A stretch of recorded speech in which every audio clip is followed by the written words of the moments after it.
You're muted, Ben. Oh. What a great way to come back in. See, I was Dang trying it. so hard not to say something absolutely ridiculous and let Ben lead us in.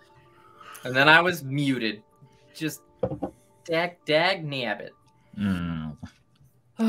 Welcome back, everybody. Happy Tuesday. Happy Valentine's Day. Howdy, How's howdy. everyone Happy doing? Day. How is everyone? Doing Excellent. well. Oh, Great. so good. Exactly the same as I was Can we? 15 minutes ago. Most of us have already been seen. Omar, you need to show off this vest. Oh, It's Vest, true. vest, Showed off. vest. I went out to dinner with my husband, and he made us matching. He had a shirt, but I wear vests, so here's mine. Oh my god. It's amazing. That's so cute. So That good. is adorable. Yeah, he is a seamster on the side. That's It's so amazing. cute. Yeah. I love that you are festive for this evening, and I'm like, No. I'm in So fun. sweatpants and a Dramatic. zip-up sweater. My goal is for every holiday going forward, I'll be in some type of cosplay of some kind. Oh my I like God, it. I love support that. Okay, yeah. Eventually, I will be Alistair. You'll see. Oh, you're Work gonna your way. slowly like make your way to Alistair. I Oh, like yeah. it. I like it. I will commit to some sort of green for St. Patrick's Day. It is It'll my be your favorite thoughts. holiday. It's a It is great truly holiday. mine and my wife's favorite holiday. I'm not I kidding. can't say I've ever celebrated. I just get nervous about people pinching me. I don't like being pinched. Yeah. Oh my god, Mostly just- Ryan's so mad at me. It's fair. It's fine. I'll teach you. I went to a party once. I guess that counts. I distinctly remember smoking cigars and drinking 40s with Ben. It was Middle. it was a handle of Jameson. We also had a handle of Yeah, Jameson. there we go. Anyway, Okay, I will drag you all to DC some year. There is a very well-loved Irish bar in DC that for years has been doing, it started as 25-cent Guinness. And every year it goes up by 1 penny. So technically you pay a $10 cover to get in the door, and you throw down all your spare change, and you just line Guinness up because it's whatever that $1 amount is for the year for an hour. And then that's your morning. It's at 9 a.m. Sold. I'm into this. I like it. Anyway. Breakfast of Champions. We're not here to talk about 25-cent beer, are Wait, we? aren't we? DM? Are you sure? Why else? I'm Why else? pretty is sure. Are we that? talking about my normal I mean- St. Patrick's Day habits or Reb's favorite bar? Who knows? Dude, yeah, who indeed? 25-cent or 25 copper beers. You know, that's the thing. So, Anyway. and it's right. It's got her. See, chat's interested, Katie. So there. I'm celiac. This means literally nothing to That me. is It's fair. cool. When we were in Ireland, Katie literally like swished around a bunch of Guinness and then spit it into a cup and then rinsed her mouth out and spit that into a cup just so she could have Guinness in Ireland. It was very sad. I did do that. Yeah, we were in a college bar and then there was definitely a couple kids who were like, "What the fuck is going on over there?" Anyhow, welcome back, everybody. So last week, let's get into the recap and we'll get underway, shall we? Last week, after an evening of team bonding and a morning of bugbear love, you headed back to the circus to take a closer look at things, because while your escape was very effective the night prior, it was abrupt, reasonably. In the process of investigating the tent, it became apparent that there was something larger going on.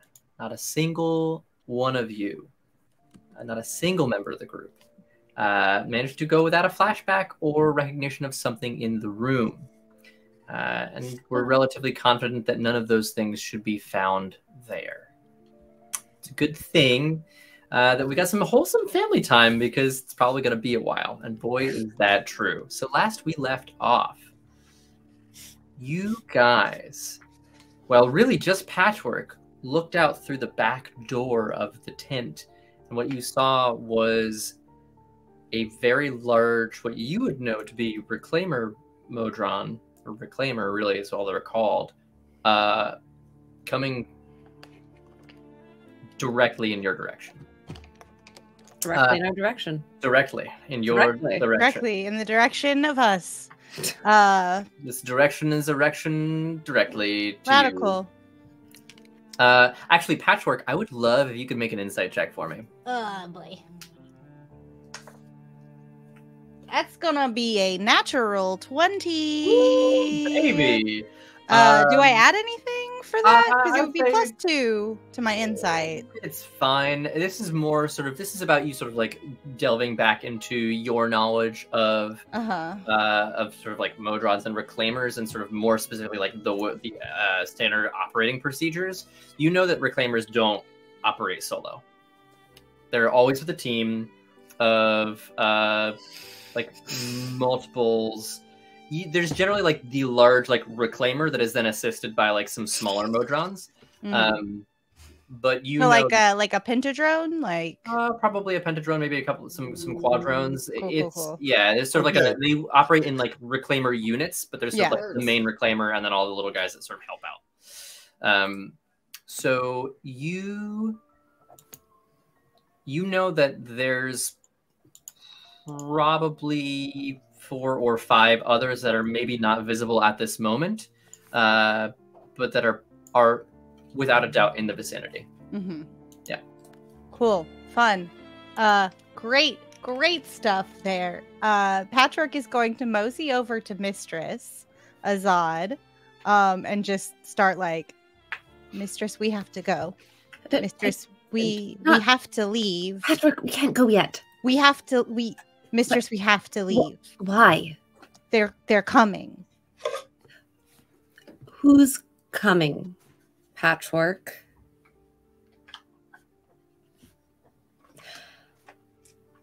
Hey everyone! Guys, I think we have a problem. I don't know what the problem is, but we all must go. We are in danger. Wee woo, wee woo, wee woo, wee woo, wee woo, wee woo. Patchwork. Oh my god, Patchwork. Oh What my are god. you doing? I have never heard them do that before. Patchwork! And I'm just gonna like thump Patchwork on the head. Use your words. I need Your real words. need you. Yeah, I'm gonna need you to talk to me, and I'm gonna need you to tell me who's coming and what they are capable of. There's cops at the door.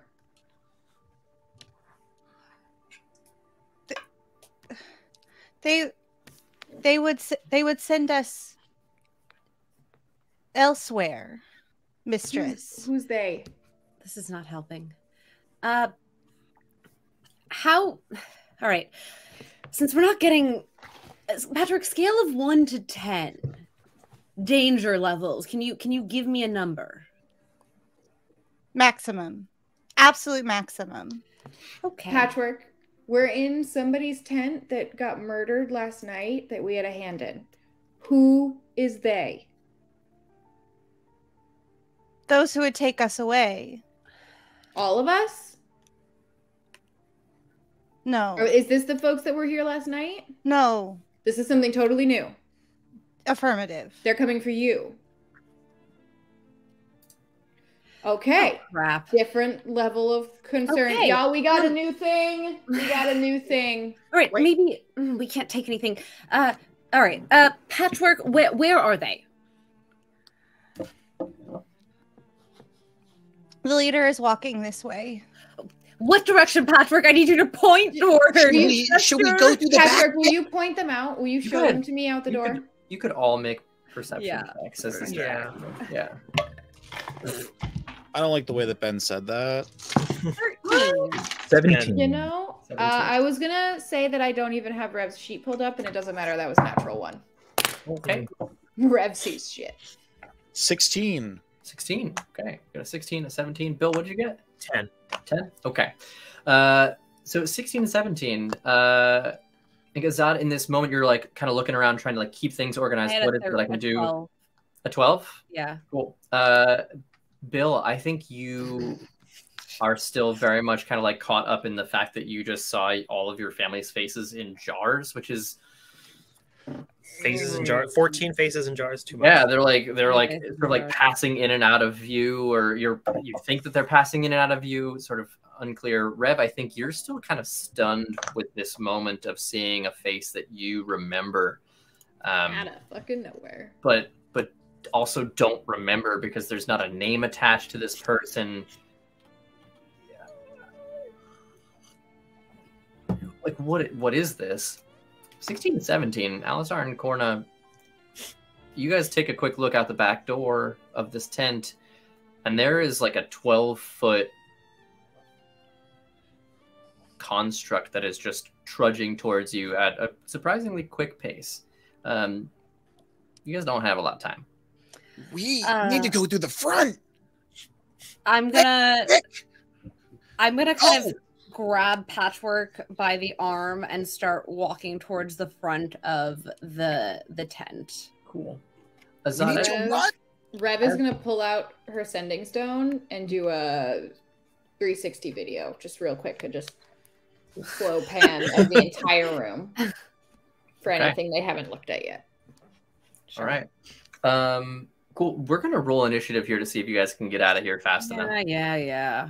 So go ahead and roll your initiative. Oh, now I roll a 4. 30-20. 30-20.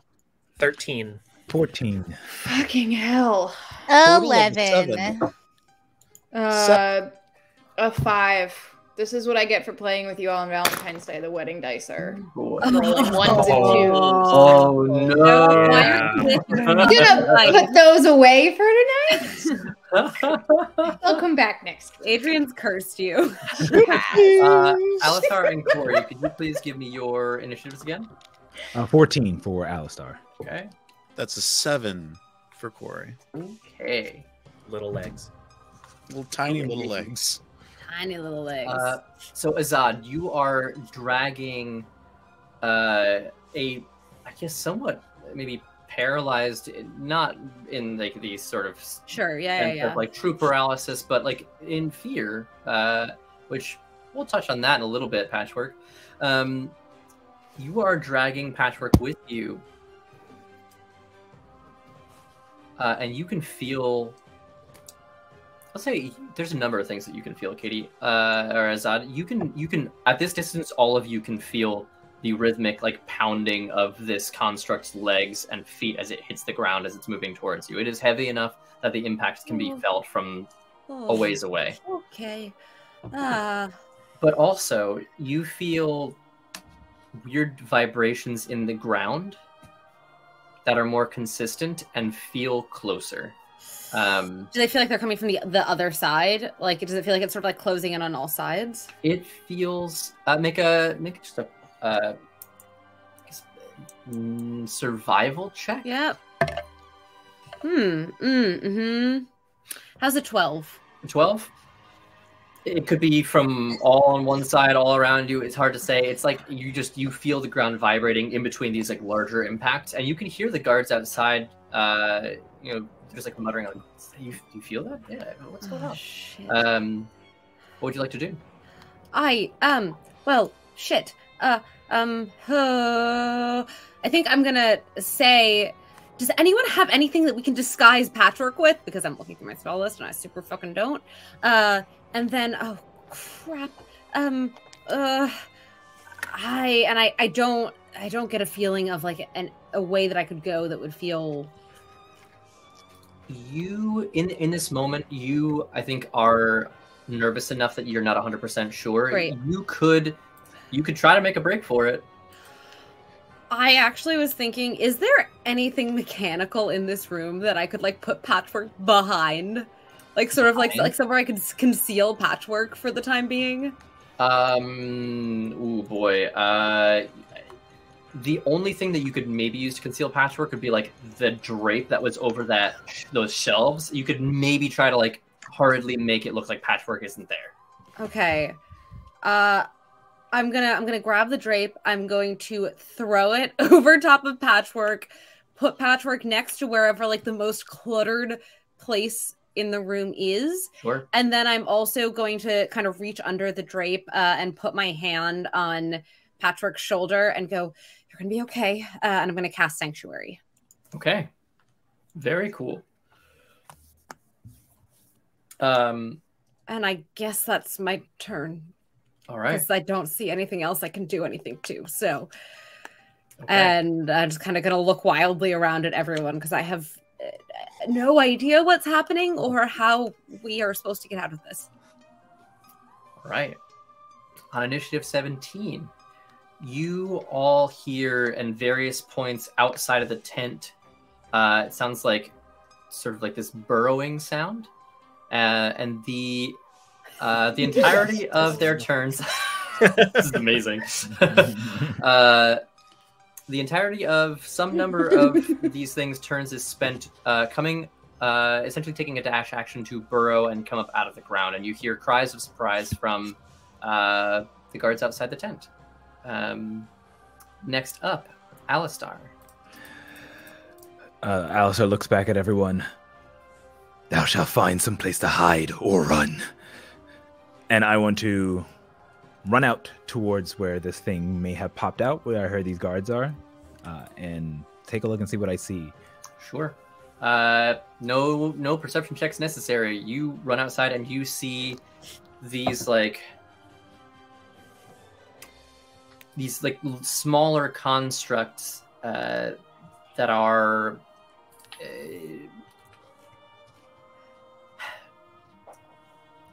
designed in such a way that they look like they are reliant upon one another to be part of it as sort of like a unit.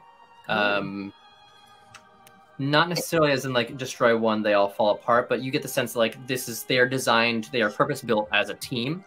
And so they become less effective as they are maybe sort of like removed from the field of battle.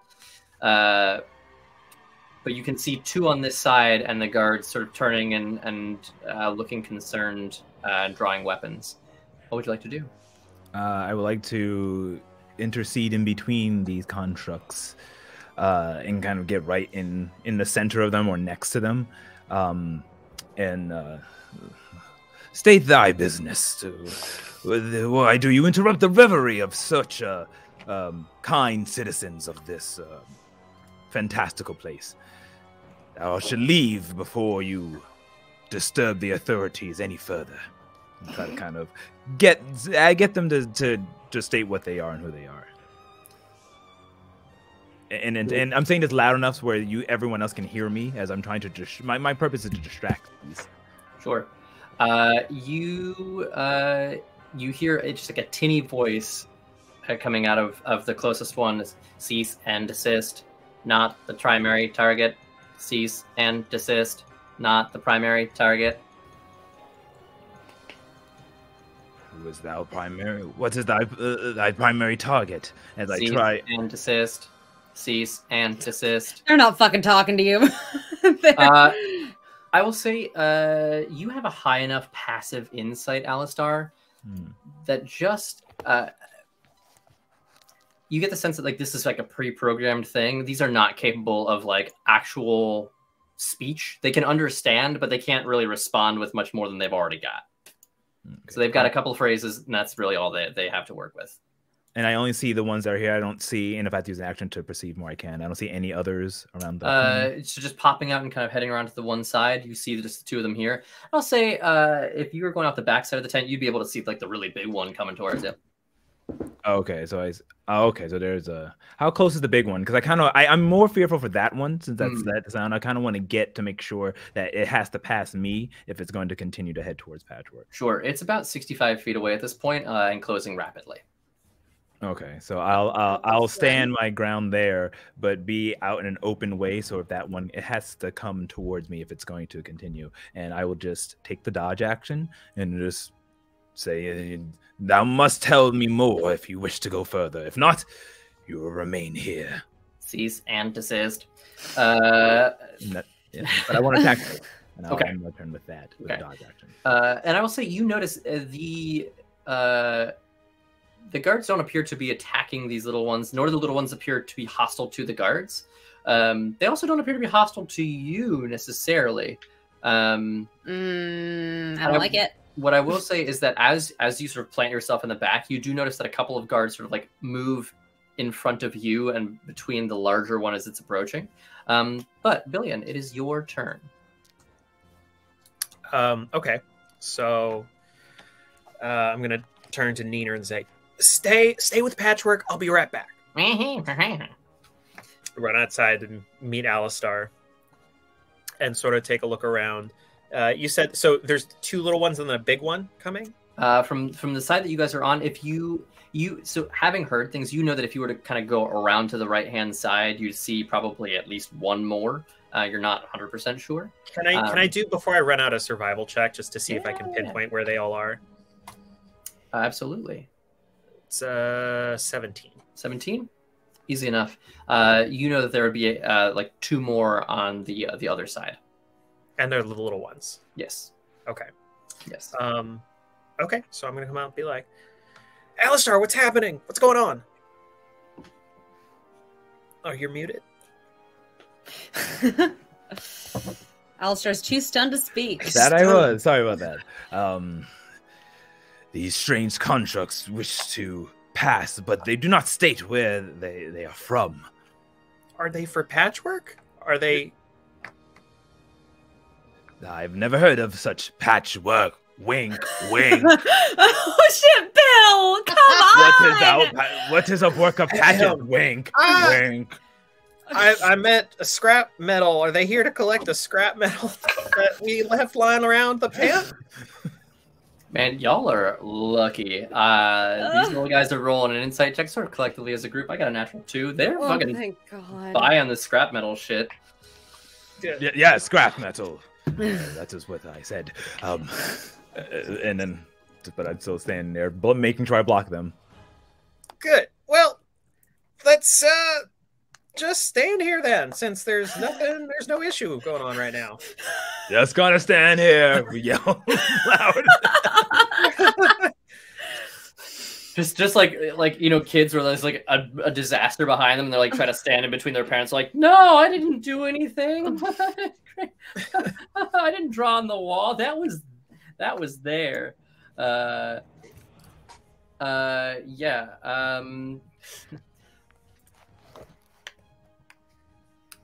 Inside the tent. No. Who's inside the tent right now? I am. Just show hands. Okay, wonderful.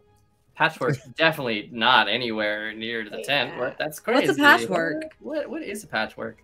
Rachel, I love how much havoc this towel is playing with your computer's camera. It's really it just like does not know what pain to in do. it. It's just like we've tried so hard to understand where your face is. Is it hair? Is it face? We have to start over. You guys all see as the small bulge in the ground begins to break and give way to another Odron as it pops up in the middle of the room and begins to survey. And you guys see that as it scans the room, you almost see like this red light, like let's say it looks like a laser sort of scanning around. I would like to kind of... Oh, I can't because we're out of initiative. I was going to say, I would like to kind of keep positioning my body in front of the laser as it scans in a circle. Just like take a step to the right, take another step to the right. Take It's just another like step inside like a bad you. panorama. Yeah. Oh, So God. it's like Yeah. Where are we in terms of an initiative now? We have Patchwork and then Corna next. Okay. Yeah, this is what the Modron's in between Billion and Patchwork, right? Mm-hmm. One of them is, yep. So that's its turn as it is scanning the room. It does not say anything. What would you guys? What would you like to do, Patchwork? It's your turn. How does Sanctuary work, Azad? Yeah, so if something tries to attack you, it needs to make a wisdom saving throw, or it's gonna have to attack a new target. And then if you make an attack that, or like do something that affects the enemy, you lose it. Cool. Am I allowed to sustain my action for the time being? If you'd like to hold it, and if something happens, Yeah. Okay. Yeah. Yeah. You can, like, cast a spell that doesn't hurt them, but like you just can't. Yeah. Yeah, I think Patchwork's just like, I'm under a blanket. It seems like a good call at the moment. Wonderful. All right, Corey. I want to be clear. This is not an attack, Okay. but I want to take out my magnifying glass Okay. and deflect the laser sensor away from Corey, Oh my or god. away from Patchwork, Patchwork. and just have it like. Okay. Like, do some like light tricks. Make Yeah. a dexterity Ooh, check. that's And if good. I need to, fuck it, I'll cast that terrible spell that I don't know how to say. Prestidigitation. Do you not know how to say that, or does Kirk. Corny not know how to say that? A little bit of both. I respect that. I do too. I also respect the honesty. Yeah. Prestidigitation is a hard word to say. Even I'm not even sure that I just said it right. Wonderful.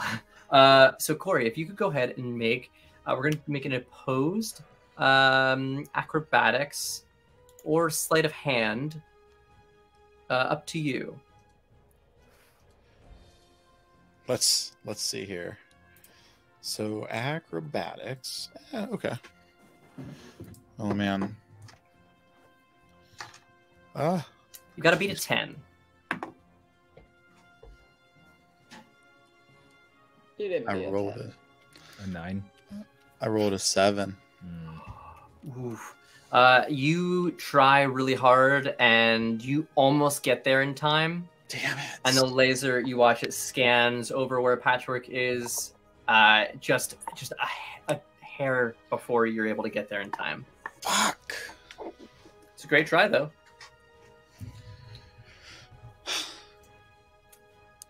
Can I help you? You see it sort of like turns. This one is, I'll say as you look at it, and I'll give you this for free since you're standing right next to it. It is about 2 feet tall currently, but as you are up close to it, you notice that this appears to just be its head. Oh boy. Rev, you are next in initiative. Yeah.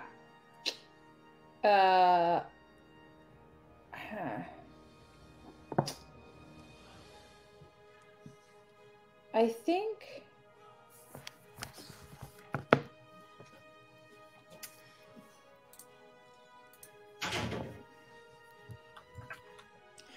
none of them have actively attacked us yet.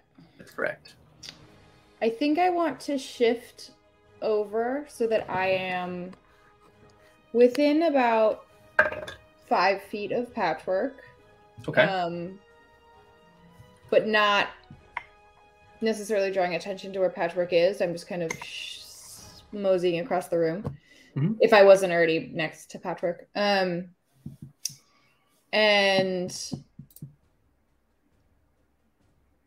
I don't think I'm going to do anything. I'm going to hold. I think I'm going to hold an action. Okay. An attack action, a spell. What do you think? That's what I'm trying to decide. Well, I don't have many spells, so not that. Wait, Yeah, I Rev? think. Mhm. Rev, you've tinkered with similar-ish things That's before, yeah. haven't you? Would I above the table? Hmm. Would I be able to use my eye for detail for something like this? It says to spot a hidden creature or object or to uncover or decipher clues, and that's not necessarily what we're doing. But would I be able to use it because I know how to fiddle with modrons, because I fiddled with Patchwork? Would I be able to get something from this modron because of it? Tell me what it is that you would like to get from this, and we'll have you make a roll. Weak point. Get a weak point. Get a Yeah, shot. I think I'm looking to know. I think mostly just as much information as I can, right? I want to know if this looks like a same or similar model to Patchwork. If I would Sure. recognize pieces because of my time with Patchwork, would I recognize a weak spot if it comes to fighting? But also, can I recognize? Are there weapons on this? Sure. Or Absolutely. Go ahead and make your roll. not. Okay. I would say investigation, perception, either Investigation or perception? one. Whichever one you Okay. prefer in this moment, yeah. Cool. Okay. I get what was it? I get an addition to a perception check. Get a D4 to a perception check. So I think we're gonna go ahead and do that. There's so many things to do or not do. Yeah, and it doesn't, investigation's a +8, so it doesn't really matter. Okay, that is 9, 13 plus 6, 19. 19? Sure. On a Perception? 19, so I'll give you a couple pieces of information on a 19 because that's a pretty good roll, especially like heat of the moment. One, this is a very different model from Patchwork. Okay. This one has been worked on pretty extensively. It looks like it's had like additions made a number of times. The main thing that sticks out to you as the probably the big thing to be concerned about is you see what appears to be some sort of a vent in its forehead that looks like it might be the exhaust for some sort of like gas. Oh no. And that strikes you as a potential source of some oopsie doodles. So that, I think, is the thing that sticks out to you immediately. Is like, oh, this is very different from Patchwork, and that looks dangerous. Cool. So technically that counts as my bonus action. Cool. Because eye for detail. So I'm still going to hold my action. I'm going to hold, I guess, a dagger in my hand. And if it comes within 5 feet of Patchwork, I'll take a swing at it. But primarily, I'm just going to be like, I think we need to get out of the tent. I don't think we want to be in an enclosed space. Breathers. People who can breathe. Fair. Get out of the tent. Which is almost all of you. And then that's my turn. Cool. All right. At the very bottom of the initiative order, you guys, the two of you that are out back, watch as this huge construct continues to just like stride towards you. It's taking the dash action to get closer, which means that it is within 5 feet of you. Oh, actually, no, the guards moved in front of you guys. I forgot about that. So yeah, as the guards sort of like get in front of it, you see they like put their weapons in front and they're like, halt, you're not allowed to. This is a crime scene. And it grabs one of them and you watch as its fist like retracts into its forearm and pounds into the person's torso 3 times before it just like tosses the body to the side. And it ragdolls as it hits the ground. The second guy, it just looks stunned for a second before it gets just sort of grabbed in one hand, and his head begins to like get slowly. It looks like slowly crushed in like a vice-like grip. It's not an immediate death, but it is. Oh, great. Well, we can't save everyone, so let's save ourselves in Patchwork, shall we? So as like this guy begins to scream in pain, you watch as the captain sort of darts in through the tent and looks at the back, and she goes, "Oh fuck! Oh fuck!" Did those of us in the tent see any of that, or did we just hear the crunch? Hear it? You hear this sudden like, and then like this. You hear like the sound of like metal sort of like creaking, and one of these guys just starts to like scream in pain. Okay. And the captain looks at you all. She's like, "You need to get the fuck out of here right now." And turns and sees this thing here in this space with you and goes, "What the fuck is going on?" Don't know. Bye. That is her turn. So Azad, it's now you. Do I get the feeling that this scanner has found Patchwork? Based on the fact that there was no initial reaction You get the sense that like the laser is sort of is able to identify like known patterns of things. So if patchwork was visible, it'd be able to identify patchwork as patchwork, but patchwork under a blanket is not patchwork. Yeah. Patchwork So under a I'm blanket. gonna go essentially stand in front of patchwork under the blanket and put my hands on either side and start to slowly shuffle with moving patchwork as I move as close to the exit away from the reclaimers as I can. So essentially, I guess I'd be using my patchwork, my movement, and probably using up patchwork's movement as well to do this. But yes, I would like to sort of like cover up the movement, just like we're scooching, we're just scooching over. I'm gonna need you to make a stealth check for sure, because this thing does have also like regular ass eyes, so you're gonna need to be like very sneaky about this. No. I'll tell you right now, this is a very high DC. Oh no! I thought I could trick it. Natural 20. Natural 20. I'm putting it in the universe.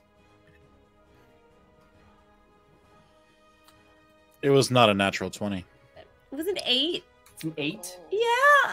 It's not a natural Rolling 1. So well when it counts. So. What if okay, wait, can I get advantage if at the same time I use my action to create a mage hand that knocks something over across the room so that its focus is on the distraction while I sneaky snack with patchwork? Make a performance check.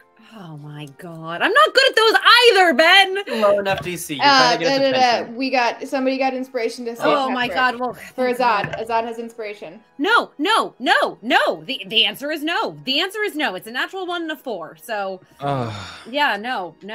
Oh, you got another round of inspiration. How's a 10 for performance? A 10 is... I'm rolling, so I need a new dice. Hold on. Yeah, you really do. Eat that. A 10 is enough in this moment to like get it to shift its attention to the other side of the room as you knock over. What are you knocking over that is able to create enough noise? Oh my goodness. I'll tell you. You know what the other is on the other side of the room. What? Is just like the pile of stuff that you guys took out of that chest. There's like papers and stuff. There are a couple of jars that have this like ichor in them. Is the only thing that would make noise to knock over the jars? Because I want to make noise without knocking over the jars, because I don't really want to spill questionable substances onto the floor, but if I have to, I will. You get the sense that, like, of all the things, something breaking is probably the only thing that's going to get its attention. So on a 10, over a jar. I knock over a jar. Okay. Can you roll me a luck roll? I don't want to. I'm just focused. I'm very single focused on patchwork. Give me a D100. 32. 32? Uh-huh. Okay. I don't Good know number, what that good means. number. It's above a 20. Okay, good. Which means you don't knock over any of the jars that have any family members that you know in them. The jar. But I knocked over someone else's family. You So did. you're telling me. You knocked over something else, and you hear it smash, and there's like almost this like shrill like scream of pain that Did comes I just kill out. someone? And you watch as this ichor sort of spreads out, and the grass around it begins to grow at an accelerated pace. And within seconds is like 3 feet tall. Like this huge, like a shrub of like grass, essentially. It's just like all of a sudden incredibly tall. Very distracting. I'll give It is very myself distracting. that. So it does allow you to move, but at what cost, you don't know yet. So you're able to move half your movement speed. TM, where is this grass in relationship to patchwork? Opposite side of the room. Opposite side of the room, yeah. Damn. Yeah. Okay. So yeah, all right. So then in that case, I am moving 15 feet. How big is the tent? Can I get to the front door? Because if you were to use your movement and also Patchwork's movement, you could get just outside the door. Yeah. Okay, You could get, like, great. maybe So that's the other way. That's not the way that the guys are coming. Correct. That'd be Right, out okay, front. awesome. Yeah. So yeah, I just kind of shuffle off to Buffalo with Patchwork behind me, and get just right outside the front tent doors. My action is to mage hand over Actually, my action might have been murder. If we're being 100% honest here, my action might have been to just like murder a family. But I don't know that. So, yeah, that's my turn. And what was your stealth check again? Did you want me to re-roll it? No. 8, I think. 8? Okay. Yeah. Total? Mm-hmm. That's the one. Yeah. I thought I was giving myself advantage to re-roll, but... Cool. Sweet. You walk outside, and one of the little Modrons out front to one side turns and says, "Target identified." Wait, I thought you Target. said there weren't Modrons. There were the little ones that are outside. They're on the sides. Well, Oh, did you- I was trying to go a direction that there wasn't anything. There's only 2 doors, and It's a tent, though. they have it surrounded. You want to cut your way through the tent? Fine, I go out the fucking door. It's fine. I rolled a 9, so I only barely. One of them rolled a 3, so you almost got away with this, truthfully. But one of them does turn, and on its turn, it says "Target identified." Oh, who, me? No, not me. I'm nobody. And is going to just move towards you and try to grab Patchwork. Okay, I'm keeping myself between it and Patchwork. Cease and desist. Not primary target. Target identified. I mean, I can't move. It's not my turn anymore, so I'm just. So it's going to. I will say you can make an opposed athletics check against. This. Yes, athletics. I'm so good at that. Well, so are these guys. 17. Beats a 14. It goes to grab Patchwork, and you grab it instead, and it is not able to get its hands off. Am I grappling it? I would say you. Yeah, I would say you could consider it grappled at this moment. Okay, sweet. My vanity muscles bulge out. Cool. Well, the other one on that side is going to come around and take a shot at you as it sees you grappling its teammate. Can't we all just be friends? I don't want to hurt anyone. Cease and desist. No. That's a 21 that hits. You will take 4 points of piercing damage. It shoots an arrow out of its forearm at you. You're a little. Okay, that's fine. I'm a wizard. I don't have that many hit points. Cool. And the other 2 are going to come around and are going to do the same thing. Oh, Cease and desist. awesome! No, Cease that's and so desist. cool. Target identified. Okay, that is a 21 to hit. Oh my God. That is only a 5. So you That doesn't hit. You take 3 points of piercing damage. These guys function as a pack. I'm at half health. I'm bloodied. Oh boy. Cool. Alistar, you just watched somebody's probably all of their internal organs get turned into jelly, and you are watching as a guard is having his head actively crushed. You hear yelling behind you. It sounds like you hear target identified from the front of the tent. Things have taken a turn. What would you like to do? Master Billion, go forth. Assist the others. I hear commotion. These ones are mine. And I would like to get right in the middle of the giant one and I guess the small Modrons, so make sure they're surrounding me, and say, "Unhand him, you fiend!" And strike. He's killing innocent people. So I will go ahead and make my attack with my glowing fist. Sure. So what I will tell you, Alistar, is that the 4 little Modrons are out front. This big guy is by itself. And then there's one inside. Oh, okay. I don't know if that changes your plan. Oh, no, then I'll just run over Sure. to them and say, that one is mine then, instead of these. And then just go to that one that's murdering people. Yeah. Cool. All right. Absolutely. I don't know if the other small ones will get opportunity attack, but if they don't, then I just make my way over. No, you are far. They all moved away to once they heard like target identified, and they all sort of ran around towards the front. Okay, then I'll tell Billion to handle those, and this one is mine. And I will go after that big one and say, and I'll kind of run up and punch it square with my glowing fist right into his chest, trying to get to unhand guard. So my first attack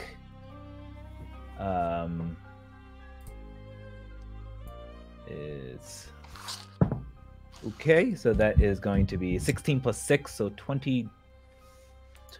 No, 20. 22. Yeah, 22. That will hit.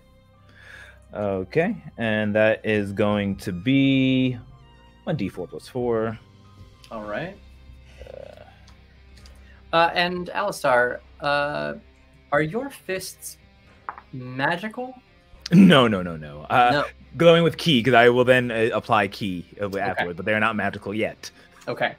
Right. Let me check.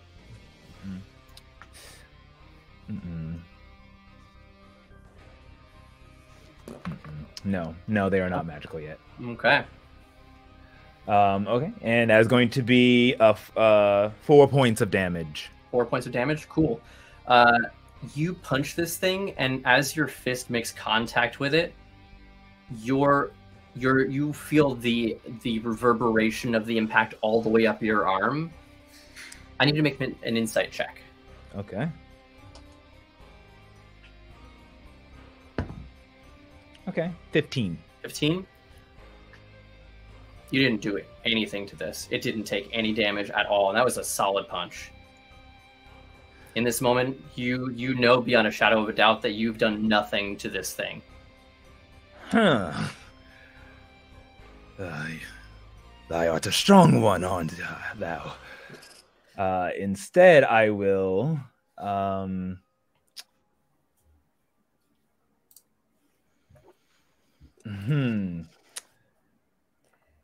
Do you have any magic damage you can do at all, Al? So I will go ahead and no, because I already used my action to punch, so I can't do anything magical because I don't have any more actions. There's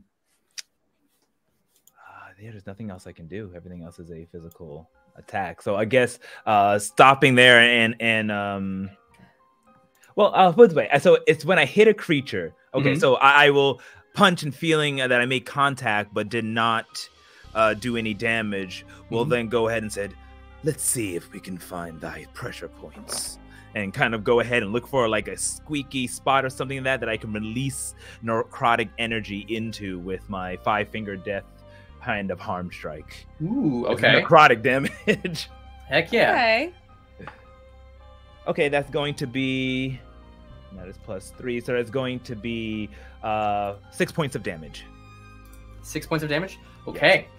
You find a sort of a gap in this external facade of just like what looks like iron, but does not feel exclusively like iron.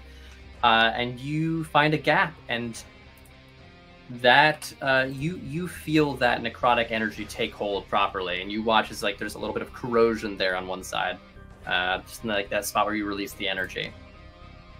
Alrighty. I can't keep doing that. I don't have the key points for that.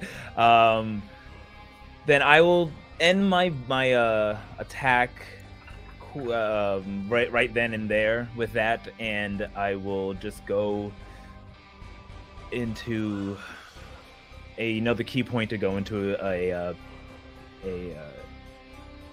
I don't even know if I have flurry of blurs. No, patient defense. So I can use a bonus action to then take the dodge action instead. Okay, cool. This one's probably strong. And with that, I will impose it from moving over and from any closer to the tent and end my turn there. Wonderful. All right. Next in initiative, Billion. All right, don't die. And I'm going to just book it as fast as I possibly can. I'll dash if I need to the other side of the tent. Whereas I'll say you can, if you wanted to go like straight through, you've got enough movement speed to just like come right out the front, and you'll see there Azad with like a hand on one of these like smaller modrons, and the other one sort of like in your periphery. You're welcome to do whatever you'd like. Wait, so there's 2 on Azad, and then there's 2 in the periphery? There's 2 on one side that are sort of in the periphery, and one that has like moved its way around.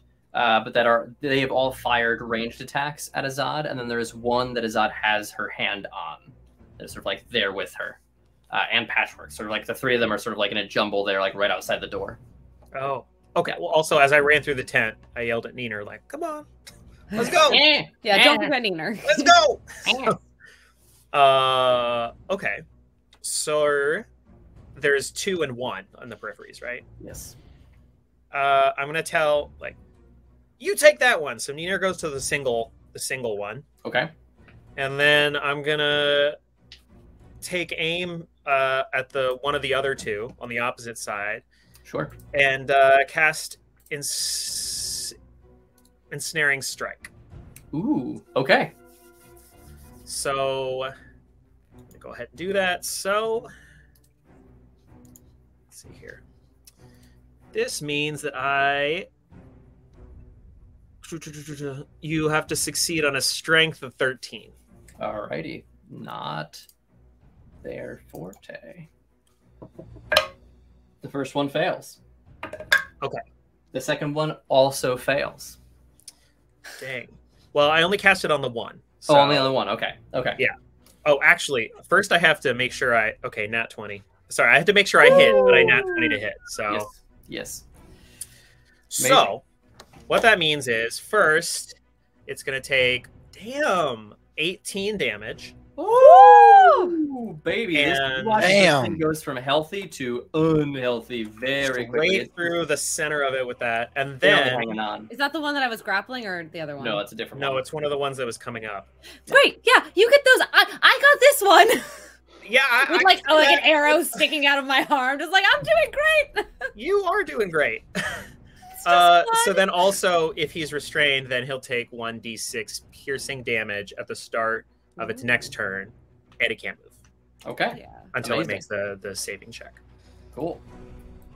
All right. Do you want to do anything with your bonus action, or was it bonus action to use ensnaring strike? That was the bonus action. It was. Okay. Wonderful. That's freaking useful, and you did a shitload of damage. Oof. All right. Inside the tent, the drone or the Modron that had only let its head out begins to push its way up out of the ground, and it you watch as it sort of like puts one arm out and then another, and like begins to press, and you hear like pneumatic hissing as it presses itself out of the ground. And it surveys the situation, and then sort of turns its head towards the front door, where now several of you are, and is going to release its paralytic gas Oh in a no. 30-foot cone. So I need everyone out there that breathes. So Patchwork, not you. That'd be Billion, Azad, and Corey. Make a luck roll for me. Sometimes you don't get to have brunch, but then Wait, this sorry, we're making happens luck and you rolls? go. Is Corey only Corey. outside? Corey's Not- still in the tent, so I'm we're still gonna find out Corey's still in the tent positionally. with me. Yes. Yeah. But I want to. So we're trying to figure out: if you roll a d100, if it's less than 10, you're in front of it, and you'll have to make the save. Anything over 10, and you're somewhere else around it. Oh, so Yeah. not just a D20 roll. No, Got it. d100.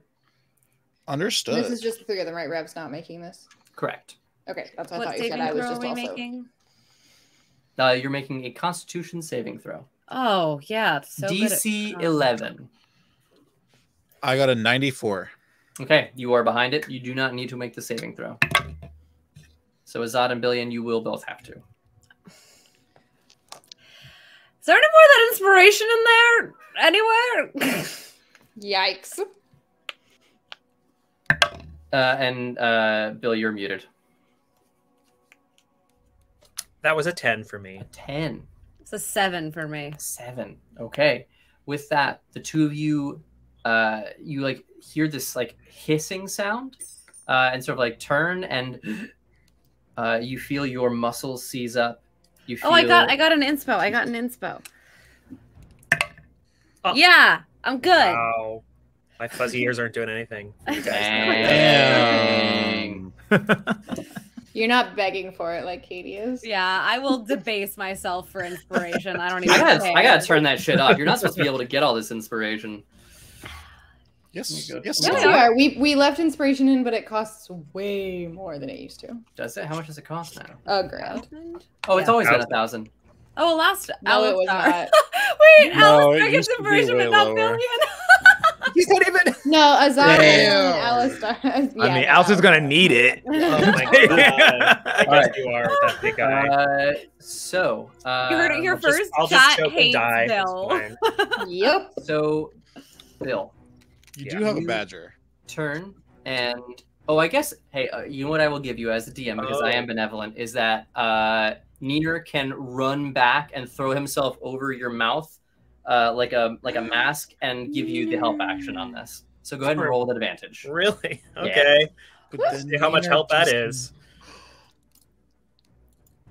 is. 7. 7. Okay, Doesn't so help. it's still a 10. Thanks, Neener. So you feel he's like holding his breath for a second, and unfortunately, like as he dives, you inhale through your nose, and you are paralyzed. Does Neener need to make this check? Yes. Okay, I'll make it for him too. All right. What's his constitution? Let's see. +2. Okay, that's not bad. That's not bad. Better than me.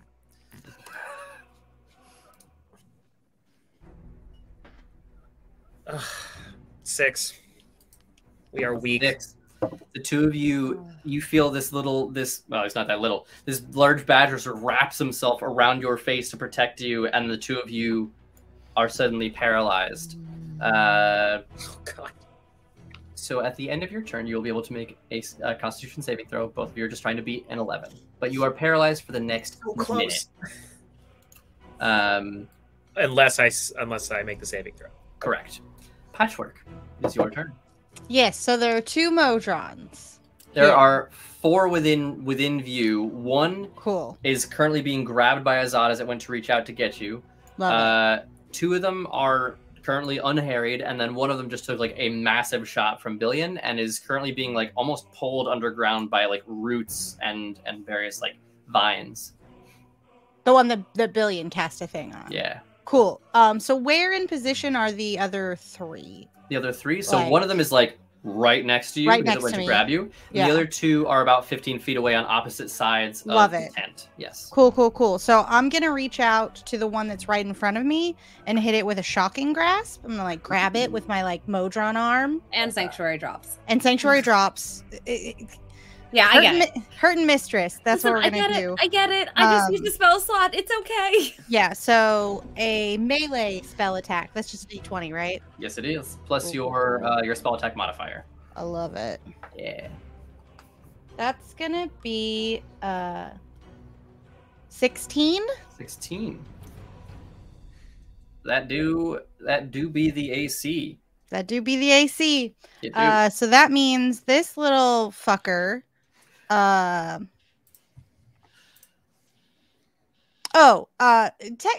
Hey, question, DM. Yeah. Us constructs, we're made of metal and biological parts. Yes. Would you consider metal part like wearing metal armor? I don't need it this time, but the spell does say if the being is wearing metal armor, I get advantage. It's fine. I don't need it. I would say in this, I would say absolutely it counts Cool. as metal. I'll just roll it again for funsies. Yeah, why not? Crits. Yeah. I'm glad that I didn't need to roll it again because that was bad. That was a 1, everybody. But luckily, we got the 16. Don't anybody freak out. So now I'm going to deliver unto it 1d8 lightning damage. Okay. Heck yeah. 2 points of lightning damage, please. Alrighty. And it can't make reactions until the start of its next turn. You do like that. Yeah. So it is like You just watch as like electricity just sort of like arcs across its body, and it's just like its eye just sort of like closes slightly. It's like, yeah. Oh, is it having fun? Insight check. Oh, I want to know. I use my bad dice because I'm a dum-dum. Hold on. Wait. Okay. my bad dice were like a 6, but my good dice were like a 20. So like, you tell me. Cool. Yeah. You could tell it was a 6. Fucking no. It's getting electrocuted. Absolutely not. Have you ever stuck your finger in a socket before? No. Oh well. It's like that. Why would I do that? Why would you not? How do you? Why would I? Why would you not test? Anyhow, Corey. So the situation is I'm behind the... Do I know what kind of construct this is in the middle here of this tent? No, I don't think you do know. I think you understand just like on a fundamental level that like if they're looking for patchwork, they must also be Modrons. Oh, dang. Spicy. Yes. Thanks, Zero. That is very spicy. I'm gonna use that to kill somebody. Damn. I mean, what? Wait, I mean, save somebody. But can I tell that this is the entire thing out of the ground at this point? At this point, yeah, you see like the legs have like been planted, or the feet have been planted on either side of the hole that it just came out of. Yeah, you can tell that this is the entirety of it. Perfect. Yeah. Hey, stupid, over here! And I cast Hellish Rebuke. Ooh. I believe Hellish Rebuke, you have to be attacked, correct? Is the trigger? It's a reaction. I believe it's a reaction to. Oh, it is upon being hit by a melee attack, if I recall. I'll hit you. Somebody hit me. In that case, I will instead cast Firebolt. Ooh, okay. Equally fun spell. Yeah. Especially seeing that this thing is made out of metal, I'm hoping that the fire kind of heats the metal up and maybe screws up some of the internal wiring. All right, go ahead and roll to attack. Cool.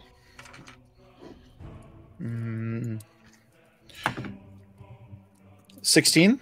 16. To hit? Yeah. That is the AC. Wonderful. Go ahead and roll damage. Excellent. And then it's 1d10. 1d10? Nice. That is 10 fire damage. Woo! That's a big hit. You scorch the entire backside of this thing, and you watch as the head first rotates 180 degrees, and then the torso rotates 180 degrees, and then it jams its arms into the ground, and its legs rotate 180 degrees, and it plants itself facing directly at you now. As a bonus action, I would like to hide. Run like hell. Pull out my... Does this thing look like it has like a gelatinous eye, or is it like a... It looks mechanical. Looks mechanical. Yeah.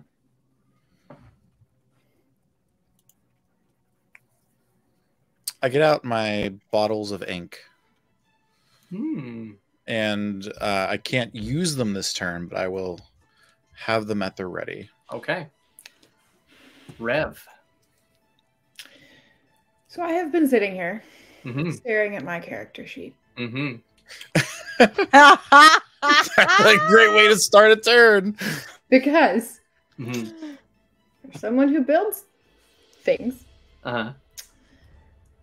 Rev carries around a dagger, and that's about it. You don't have like tinker's tools or like anything like that? So that's what I am going to, if our DM will let me, I would like to shout at Corny to keep it occupied. And I would like to take my like tinker's and jeweler's tools, so my like super fine instruments. Okay. And I would like to come up behind it. Sure. And I would just like to start pulling pieces. And like unscrew like the boilerplate and just like get into little the bolt cutters and wire strippers, and I'm just trying to disembowel things. Okay. Cut the red one! Cut the red one! Hit the button that says off! Kind of what she's trying to do. Okay. Go ahead and make me a... Yeah, exactly. Make me a sleight of hand check. Okay. And if you're using your tinker's and jeweler's tools, I will say go ahead and double your proficiency modifier. So take like Okay. expertise, essentially. Like you've worked on Right. patchwork. You kind of understand enough about Modron physiology to have some idea what you're doing. Right. You are trying to beat this thing's AC, so 16. Okay. Rip its guts out while it's still alive. I have a +6. Okay. So you need a 10 or higher on the die. That is a 19 on the die. Oh, a 25? Hmm. Woo! I have All a rogue who can't use any sneak attack shit this game because nothing works against him. You just punch him. Oh man. Let's see. I will say you can do a D8 plus sneak attack damage Okay. as you just start ripping things out of this thing. Okay. All right. Sneak attack is just what 1d6 right at this level, I think. Rev is in her element right now. Is she? Get him, Rev. I don't know if she is. Okay. A d6 and a d8. 6 points of damage. 6 points of damage. Not great. Middle of the road. I will Hey. take it. Everything counts. You see as it begins to like. Oh wait, it's 2d6. It's 2d6. Get the other. The next one is a 6, so 12 points total. Hell yeah. All right. So, You watch as this thing begins to like. There's like sparks coming out. There's like smoke rising. You know what? I'm just gonna. That was a lot of damage. I'm gonna give you this for free on that. You have disabled the paralytic gas. So what could recharge on a 5 or a 6 at the start of its turn every turn, it no longer gets. That's big. I disabled it, or did I You're manage to disabled. pull out the canister of it? I would say you've disabled it. Okay, fair. If it was a natural 20, I'd say you can. That's pull the fair. canister I will out. take that. Yes. So close. Yeah. Katie's face immediately knew what I was trying I to was do. so excited. But yeah, and honestly, any pieces that I've pulled off are in my pockets. I'm just tucking them in pockets of the It's like coverall wires and fucking. because Yeah. I'll use them later. I just Yeah. feel like Rev has a lot of pockets. I do.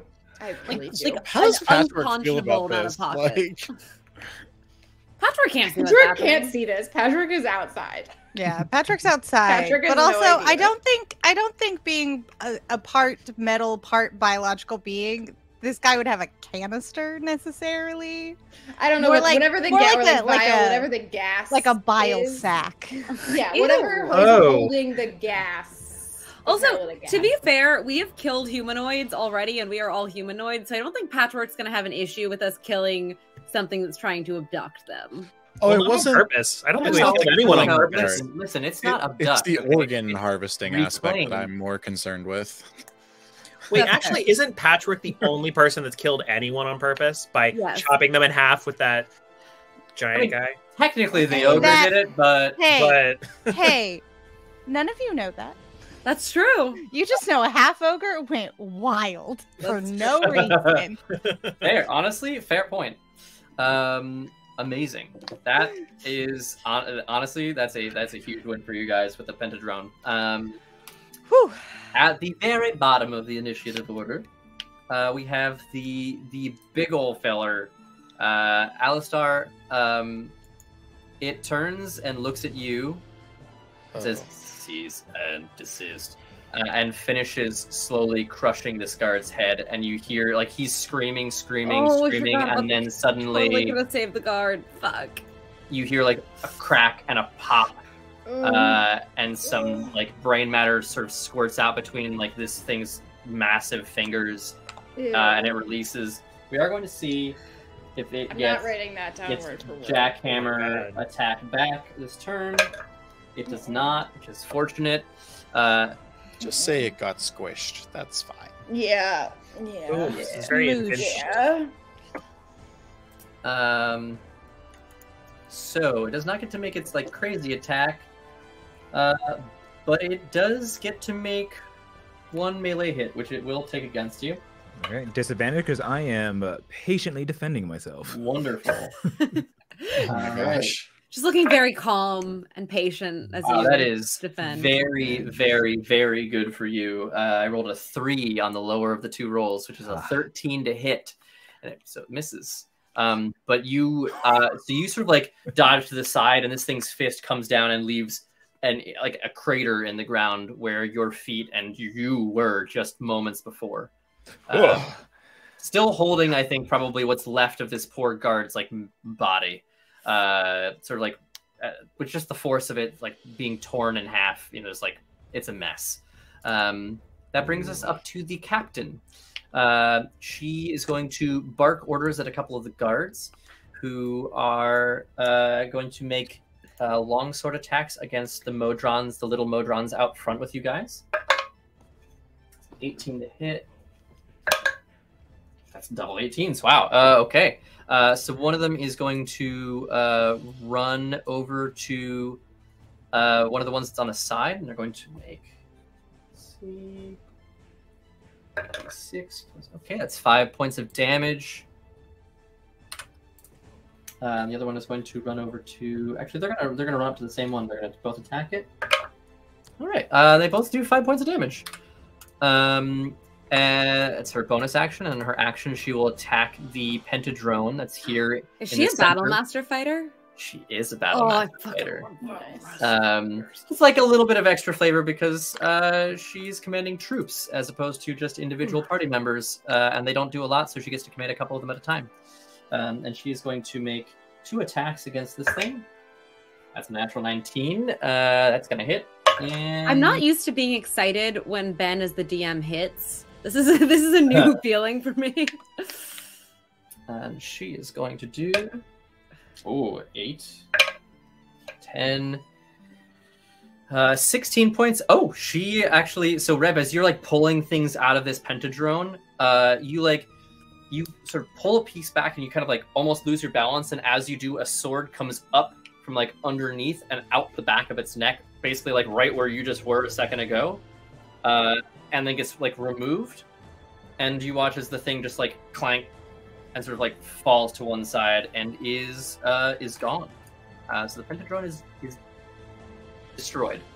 That means you can totally get the canister out. You have all the time in the world. I'm gonna come back to that one. I want the pieces. It's all right. attack. Azad, Yeah. you are up. Yep. Okay. So I've got one that I'm like grappled, right? Yes. And then there's 2 or 1 other. There are still 3 others. One is being slowly like squeezed into the ground by vines. Would I get advantage on attacking that one? A ranged attack would be a disadvantage because it is prone. Wait, what?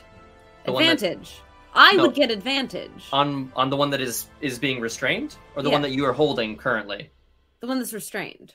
No, it's prone. So if you're making a ranged attack, it's a disadvantage. So would I get advantage on the one that I'm grappling? Oh yeah, for sure. Okay, great. You're grappling it. Actually, no, that's a feat. So no, actually, it's just a straight roll. Titties. Do I get advantage on anyone here? Why would you get advantage on that? I don't know. Give her any fucking advantage. Why don't you just make an attack roll instead of begging for advantage, you weirdo? I just want advantage so bad. Just needs as much help as Just we can attack get. She just likes rolling extra dice. You just need I to get get it. better dice.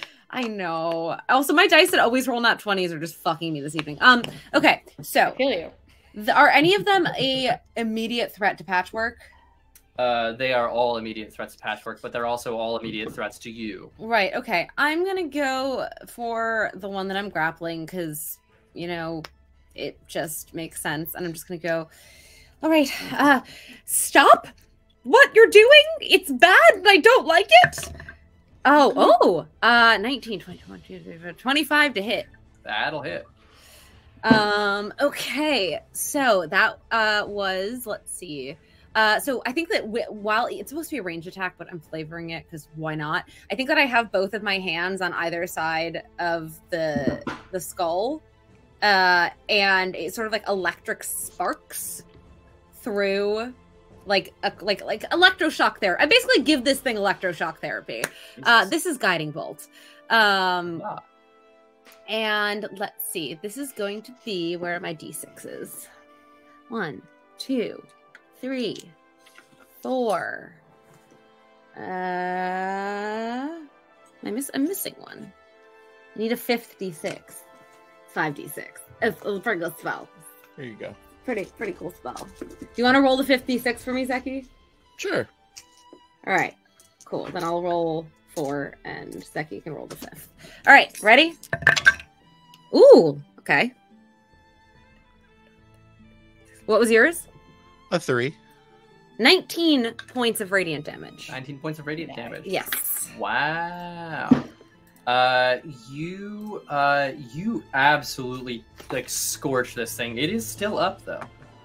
And then as a bonus action, I am going to sort of take some of that energy that I used to fry the brain of this Modron, and I'm gonna almost like I'm giving myself like a not a defibrillator. What's it called? Defibrillator. Defibrillator. I can't listen. I know what I'm talking about. I don't know how to talk it. Why don't you defib you now? I'm gonna It's defib got their myself. 6-hour training on CPR. I am going to defib myself and heal myself for. I heard that by the way, Ben. Good one. Thank you. 5 points. Thank you, Omar. I appreciate you. I was choosing to ignore it. No, fuck you, Zeki. How much do you heal yourself? 5 points of damage. I heal 5 points of healing. You take 5 points of damage? Cool. I can't talk. No, we'll roll with that. That's fine. Whatever. I did good things. I healed myself and I scorched a Modron, so that was a good Yeah. turn for me. All right. It is the Modron's turn. The one I just scorched? All of them. All 4 of these little guys. And they are going to do the Don't like thing that they do best, which is to glom and take down. So so we're gonna start with rolling for the one that is restrained.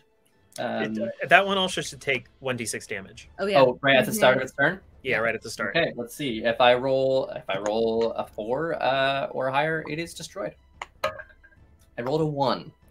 Actually, you know what, Bill? I'll let you roll damage on this. And I want to remind you, you do have Aw. advantage. I I hate know to this isn't remind you about that. advantage or not, though. This is just Okay. the damage it takes, regardless. Oh, okay. I also rolled a 1. Okay. Oh, I really No! wanted you to take 1 point of damage. Paralyzed. I Good can't job, encourage you minds. both of you. Okay. Ready? And it Can I roll a natural- d6 and see what Nope. happens? I rolled a natural 20 on its saving throw, and it like breaks out of all the things. Modron. Oh, dang. That is its action, however. So it's going to just use its movement to get into melee range with Azad. The other 2 that are outside of melee range are also going to close the distance, and they are going to make attack rolls on you. On me? Yes, they Wait. get advantage on these I rolls thought- when they I are thought- attacking I in thought melee. Target acquired. I wasn't target. No. You are the most visibly resistant. Yeah, that's fair. I just okay. So they attack with advantage. Oh, of course they do. All right, that's a 19 on the first attack. Wow, that did not do well, even with advantage.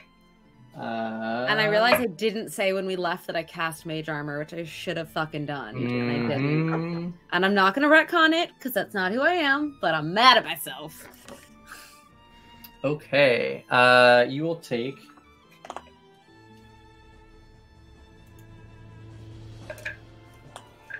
What's that? I don't like the rolling. You take 5 points from the first attack, and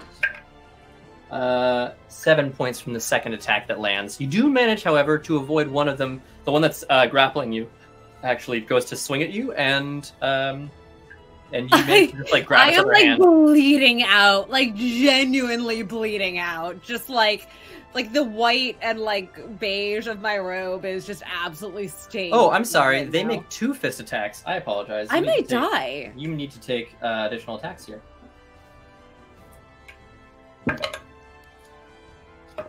We were joking.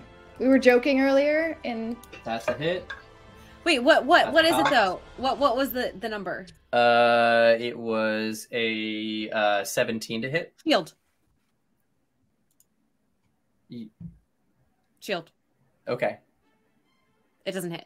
Okay. Makes my AC 17. Okay. How- That's a hit. you're outside the tent, right, Azad? Yes. Okay. Then how far outside the tent is it? She's like 5 to 10 feet, somewhere in that range. Not that far. So I'm further away than 5 feet from her. You are further away than 5 feet. Yes. Yeah, you're in the middle of the tent. You're like 20-ish feet away from her. Shit. Fortunately for you, only one additional attack hits. That still could do it. 4, 7, 10 points of damage as this last one manages to get its claws on you, and I'm down. you're down? Okay, Azad is down. All right. Motherfucker. Alistar. Time for more of Azad's backstory. Hey. Yes, I still get my death save, but Yes, yeah. yes, you do. Okay. I don't have a color for this. So, I'm in front of this big, like, how big is this one? This thing is like 12 to 14 feet tall. Okay. Big And it definitely boy. looks like if I were to leave it be, it would run to the tent. Definitely. You get the sense that like if you leave this thing alone, it's just going to continue to try and find Patchwork, and will destroy whatever is between it and Patchwork if given the opportunity. I gotta stay here and protect it. Hopefully this is helping the team, as Alistair thinks to himself, keeping it at bay. no. I will say at the top of your turn, Alistar, I will have you just as a free action roll an insight check. Okay, I roll. That's 7. 7. Mm. Yeah, okay, you're doing the right thing. Go ahead, continue. Okay. Helping the team, baby. This is what Alistar is all about. Yeah. Seeing that this thing is murderous and killing people anyway, Alistair is a bugbear of justice, and will see that his fist did not work, and instead bring out his cane and slam into the ground, and then continue to go into more of like a martial arts kata motion as he bends down and begins praying and starts chanting, "God of fire and light, lend me thy might to smite my enemy. By thy holy fire I summon the spirits that departed to toll the knell of death upon those who oppose me. Let the dead mourn in honor of thee." As I cast Toll the Dead. Ooh, hell yeah! Let's on go. Creature. So it has to make a wisdom saving throw, and the DC, I believe, is not that high, but let me just double check. D spells, here it is. Total 13. 13? Mhm. I'll tell you right now, this thing does not have any bonuses to its wisdom modifier. I have to get a 13 or higher. That's a 12. Ooh. I was like, is that a 13? No, that's a 12. So it's going to take full damage from this. All right, so since it took damage from my Nice. necrotic before, it goes from a Mhm. D8 to a D12. of Hell damage. yeah, it does. Oh, hell yeah. Yeah, Toll the Dead, man. That's a good. That good spell's no joke. Nice. Yeah. I'm dying. Not yet. You're in that moment before you start dying. Not bad. 10 points of Hell damage. yeah. All right. As and Alistair doesn't chant this in common. This is spoken in Celestial, another language that he can speak as he chants this incantation. And as the Oh, bells dang. toll, out of his mouth is more of a deep, almost Gregorian chant of like, oh, and then like that noise just kind of reverberates around the giant Modron, like just blasting him. Hell yeah. And you can actually hear the sound of the chant like echoing sort of like within it, and you almost get the sense that like that's part of how this thing has taken effect, is that like the resonance of this Modron has almost like aided in giving you this damage. Amazing. Is there anything else you'd like to do with your turn? And then I will use my bonus action because Alistair thinks that he's blocking and defending the innocent, so he'll stay here, and I will continue to move. And this is all happening in one flourishing motion of like dancing almost as it continues. And, God of light, I pray thee, shine thy protective radiance upon me. As Alistair, at a bonus action, will cast Shield of Faith, raising my AC by 2. Ooh, all right. As That's like helpful. a spectral shield, an aegis of the God of light shines around his body, giving him like a protective cocoon. Hell yeah. Also, Dang. you're gonna need it. Losing. So, 19. Yes. Oh, fuck yeah, that's really good. Billion, it is your turn. You just watched as these little things just like mobbed Azad, and she is unconscious and bleeding out on the ground in front of you. I need you. You are still paralyzed. I need you to make a Constitution saving throw, DC 11. 17. Hey, all right. Hey. Go ahead and roll a Constitution saving throw I'm for up. Neener. Okay, well. and Neener. Let's see. Nat 20. Neener's 20? ready to Oh go. my goodness. I'll say on a nat 20, Neener can take an attack. Okay. Neener's gonna book it. Like, I was like, help her! So he's gonna book it to whatever the nearest Modron is Sure. and go for that. All right. Go ahead and roll an So- attack. He gets For our little multi-attack. Let's see how this works. Ooh, all I don't right. get D&D Beyond doesn't do this for me. So I actually have to do some Fucking math Badger now. have more attacks than I do. Badgers Okay. So are dope. I don't know. Level 3 adventurers are not as dope. Level 3 Badgers, super fucking cool. Play as a Badger next time. So first, that's a 14. 14 does plus... not hit. No. 14 plus. Ah, Hold on. So 20. 20 to hit. 20 to hit? Yeah. Okay, so then that's gonna do 1d6 plus 1 damage. It's always so sad when you roll high to hit and the damage is like 1d4 plus 1. 3 damage. 3 damage. Nice little yeah. Then that's piercing damage. Okay. This Modron is the one that you would hit with your arrow that then took an additional point of damage. Mm-hmm. And Neener like gets on this thing and just begins to like clamp on to various like appendages and just shreds this little thing. Yeah, Neener. That Modron is out of the fight altogether. Right. There Good job, buddy. There are 3 more, so if he can make another attack, he's welcome. Yeah, to he make another can. attack. So then he'll turn to whatever else is nearest and do some claws. Hell yeah.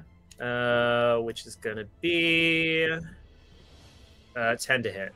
10 to hit does not, unfortunately. He missed. You know, you got one But down. you know what? That's what counts. Nerf, little buddy, you did great. Patchwork. Yes. You are under this blanket with Azad as you see just this hail of like claws and fists rain down on her, and you watch as she like shields herself, and like quite literally takes all of these hits on your behalf, and you look down and she is bleeding profusely, unconscious on the ground at your feet. What would you like to do? I'm gonna hit one of those Modrons with a fucking Chaos Bolt. Hell yeah, baby, let's go! Oh yeah, just Patrick's wild magic, right? Do we need to be rolling like? Oh, wild magic I thing? only did a cantrip this last. Oh, turn. okay. So this will be my first level spell of the session. So we will have to address the wild magic table. Cool. Which I completely forget how it works every time. I'm gonna make a I'll roll the D100 for you. spell attack. We'll figure out what happens. That's gonna be a natural 20. Woo, Thank you, baby. Yes, that hits. This is my original like Patchwork die when I first played Patchwork, so like it's on my side today. Sorry, I workshop Patchwork before bringing them here eventually. So here they are. So the nat 20. Now what does that do for me with the nat 20? Double your dice. We absolutely do spell crits around here, so Cool. take all of your damage and double it. All right, then I'm just gonna do the And one. you can either, and I will say before you do this, you can elect to either roll twice the number of die, or to simply double whatever you roll. Up to you. I'll roll 2 times. Okay. Because I've got my 2d8 and my 1d6 right here ready to go. So that's gonna be 4, 5, 6, 7, 8, 9, 10, 11, 12. No, 11. Wait, no. Doing math on. Hey, doing math here real hard. Yes, it is. 9 plus 7. It's 16. First, 16. All right. And then 14. So 30 damage total. 30 damage, I guess. Jesus. Which one of these are you attacking? I'll tell you right now, it does not matter. You're gonna kill whatever you hit. The one that touched Mistress first. The one that touched Mistress first. Okay. And because they crit, I totally get that back as healing, right? Yeah, that's how that works. Yeah. You blast this thing, and it is like you Yeah. fry a hole through. I'd like it to be like lightning damage. That, Yeah, for sure. because you can choose. So it's like this lightning damage just like emerges from like my Modron hand, and just like arcs up and like snaps it down. Hell yeah. It's like it's being struck by lightning, and it just burns a hole from top to bottom, and this thing just like thunks to the ground and like topples to one side. Oh shit! So I just scrolled down, and I'm sorry to say, it says if you roll the same number on both d8s, which I did roll 2 7s, I can make this energy leap to another target. I mean, then yeah, absolutely. So we're gonna That target is me, and it's healing energy. It's the second Modron. Hell yeah, there's still 2 honors, so go ahead. Yeah. Gain and Patchwork. Make a new attack roll against that target. So, I gotta make the attack roll first.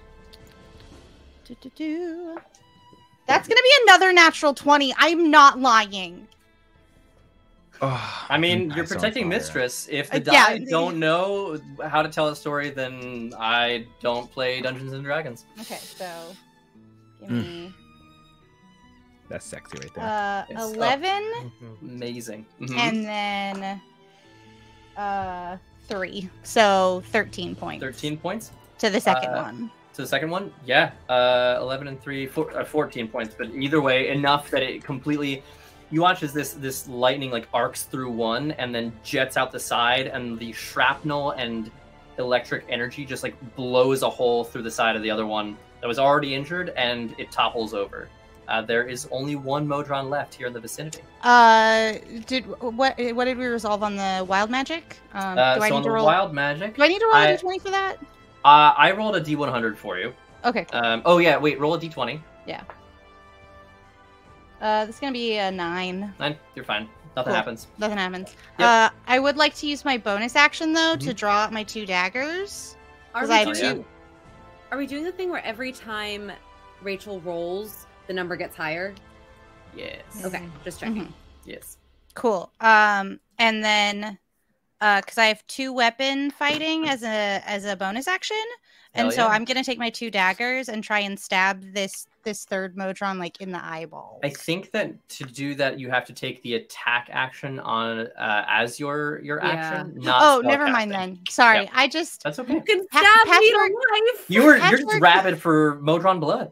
down Mistress. wasn't trying to kill their hive mates. But then they hurt Mistress. So Target required.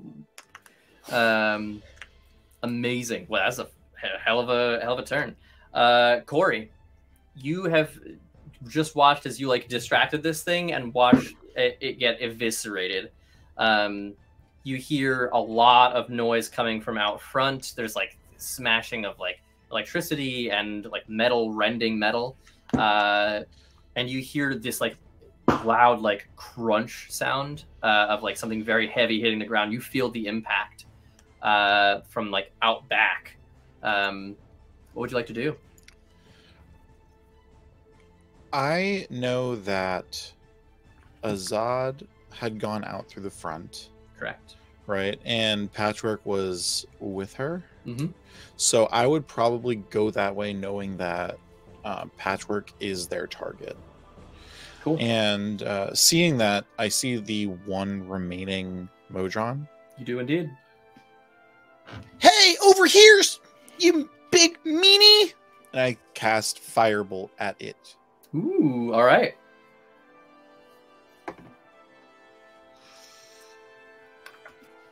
$15? Oh, no. 17. 17 hits. Yes. D10 time. That's an 8. 8 fire damage. Whoa. Hell yeah. Nice. You were rolling well on those firebolts. Damn. I love the D10 lifestyle. It's a good so lifestyle. Nice. Yeah. So nice. Yeah. You run out and you see this thing. You firebolt it. Azad is on the ground unconscious. You scorch the absolute hell out of this thing. It looks okay, but like we can't handle too many of those. Is that your turn? How far away is it from me? If you just like kind of come running out of the tent, it's probably like 5 feet. Okay. Yeah. Damn. I totally have that ink in my hands, and I didn't get to use it because I was too focused on like casting some fiery damage.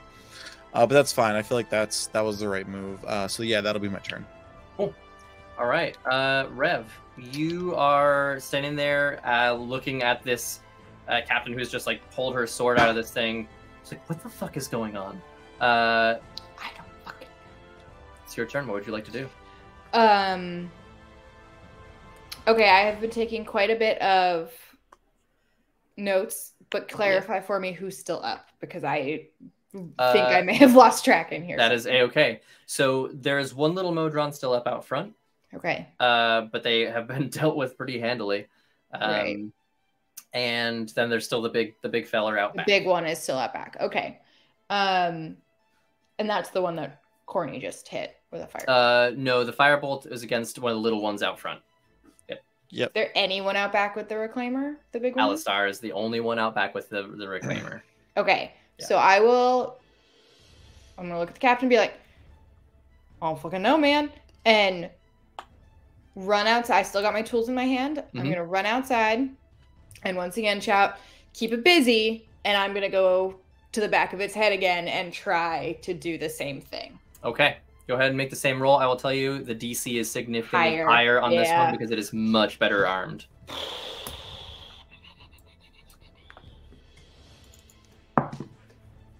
Not as good. That is a 6 on the dice for a 12 total. For 12?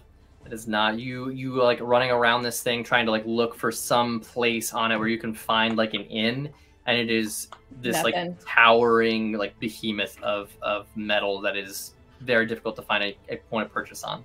No advantage for flanking me there? Because this is distracted. I guess if anyone in chat wants to give it to me, I'll say flanking applies. I'll bet. I'm gonna make that an emote somehow. Can I have advantage? Yeah, I'll say go ahead and roll an advantage on this because you are flanking. Right. Yep. That one's an 11 for a 17. For 17, still no. you're like looking even with the distraction and this thing fully focused on Alistar, just not quite able to find anywhere. So I, as a bonus action, can use Insight with Fighting to make an insight check against a creature that isn't incapacitated. And if I succeed, if I succeed, I can use sneak attack on against it anyway. I will say on a success, I'll give you some information about it. That, or I was going to say, could I use the Eye for Detail on a perception check? It's still a bonus action to like gain something next turn. I'll say, Eye for Detail and better. Or you can, or at least find out some more information about like how you guys might want to deal with this thing. Cool. Do we want it to be Insight or Perception? Which is better? Definitely Perception. Okay. All right. That is a 16 on the dice for a 22. Math is hard. 22. All right. On a 22, I'll give you one of two different pieces of information. So either it's damage profile or it's condition profile in terms of like resistances and immunities. Which one would you like? Damage. Damage? Cool. You have done enough studying to be able to sort of like suss out based on something's construction and sort of like physicality to know that this thing, just by looking at it, one, obviously it's a construct. Poison, useless. Psychic damage, probably useless. But in trying to find that like gap in its armor to begin pulling things out, you like come into contact with the exterior of it, and you just like feel off of the metal that this thing is immune completely to bludgeoning, piercing, and slashing from non-magical attacks that aren't with an adamantine weapon. Amazing, awesome, super, super cool information. Yeah. Great, that's my turn. Cool. Yeah. That is the construct's turn. We will start to see if it gets that jackhammer attack back. Oh, I'm very close to it. It does not. Thank God. Yep, you, again, very lucky. I'm like in fear here. I'm like, don't touch me. It does, however, have a different thing that it can do. You watch as its head rotates 360 degrees. And I need both of you, Alistar and Rev, to make wisdom saving throws, please. I'm decent at those. Okay. Ooh, 21. 21, okay. Nice. 7. As it sort of like locks eye with you, you feel like this wave emanates from inside its body, and you feel yourself slow down.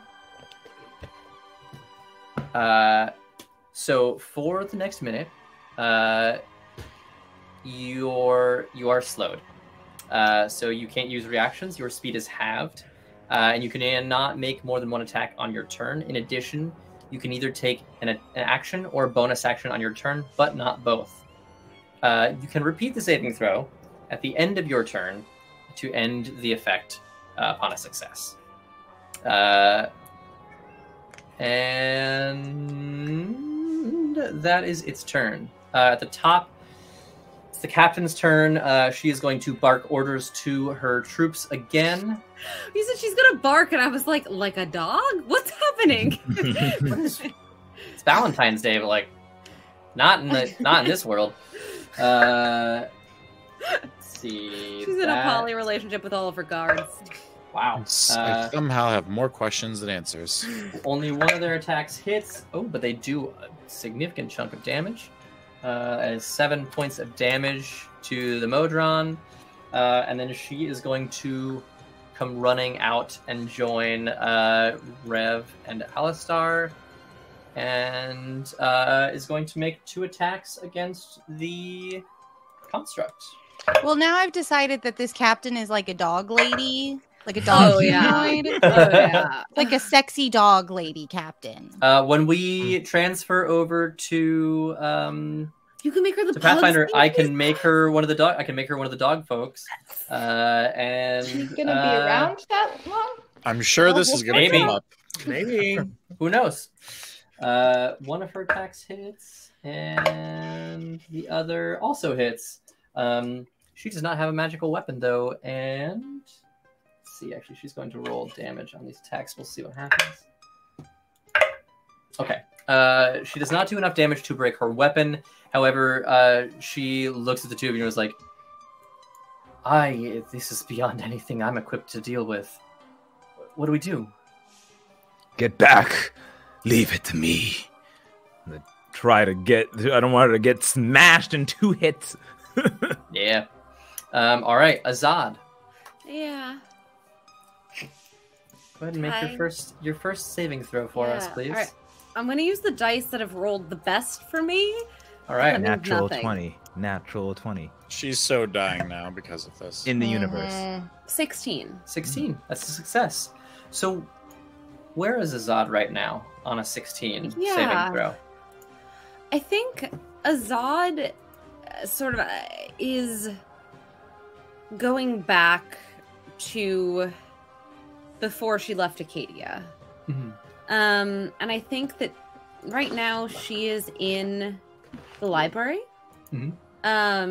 which her mother is the head librarian, so she spent a lot of her childhood hanging out in the library, and she's sitting with her older sister Alondra, and she's having a conversation where her sister is trying to explain to her that everything that they could ever need is in this building.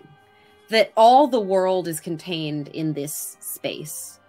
And Azad is pushing back against that, and is saying, like, I understand that everything is cataloged here, but what about actually experiencing things? And her sister is trying to explain to her that there isn't an experience that can't be written well enough to put in a book.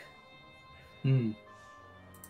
And I think that was the first time in her life that she realized that there was something different about what she wanted than what maybe the rest of her family wanted.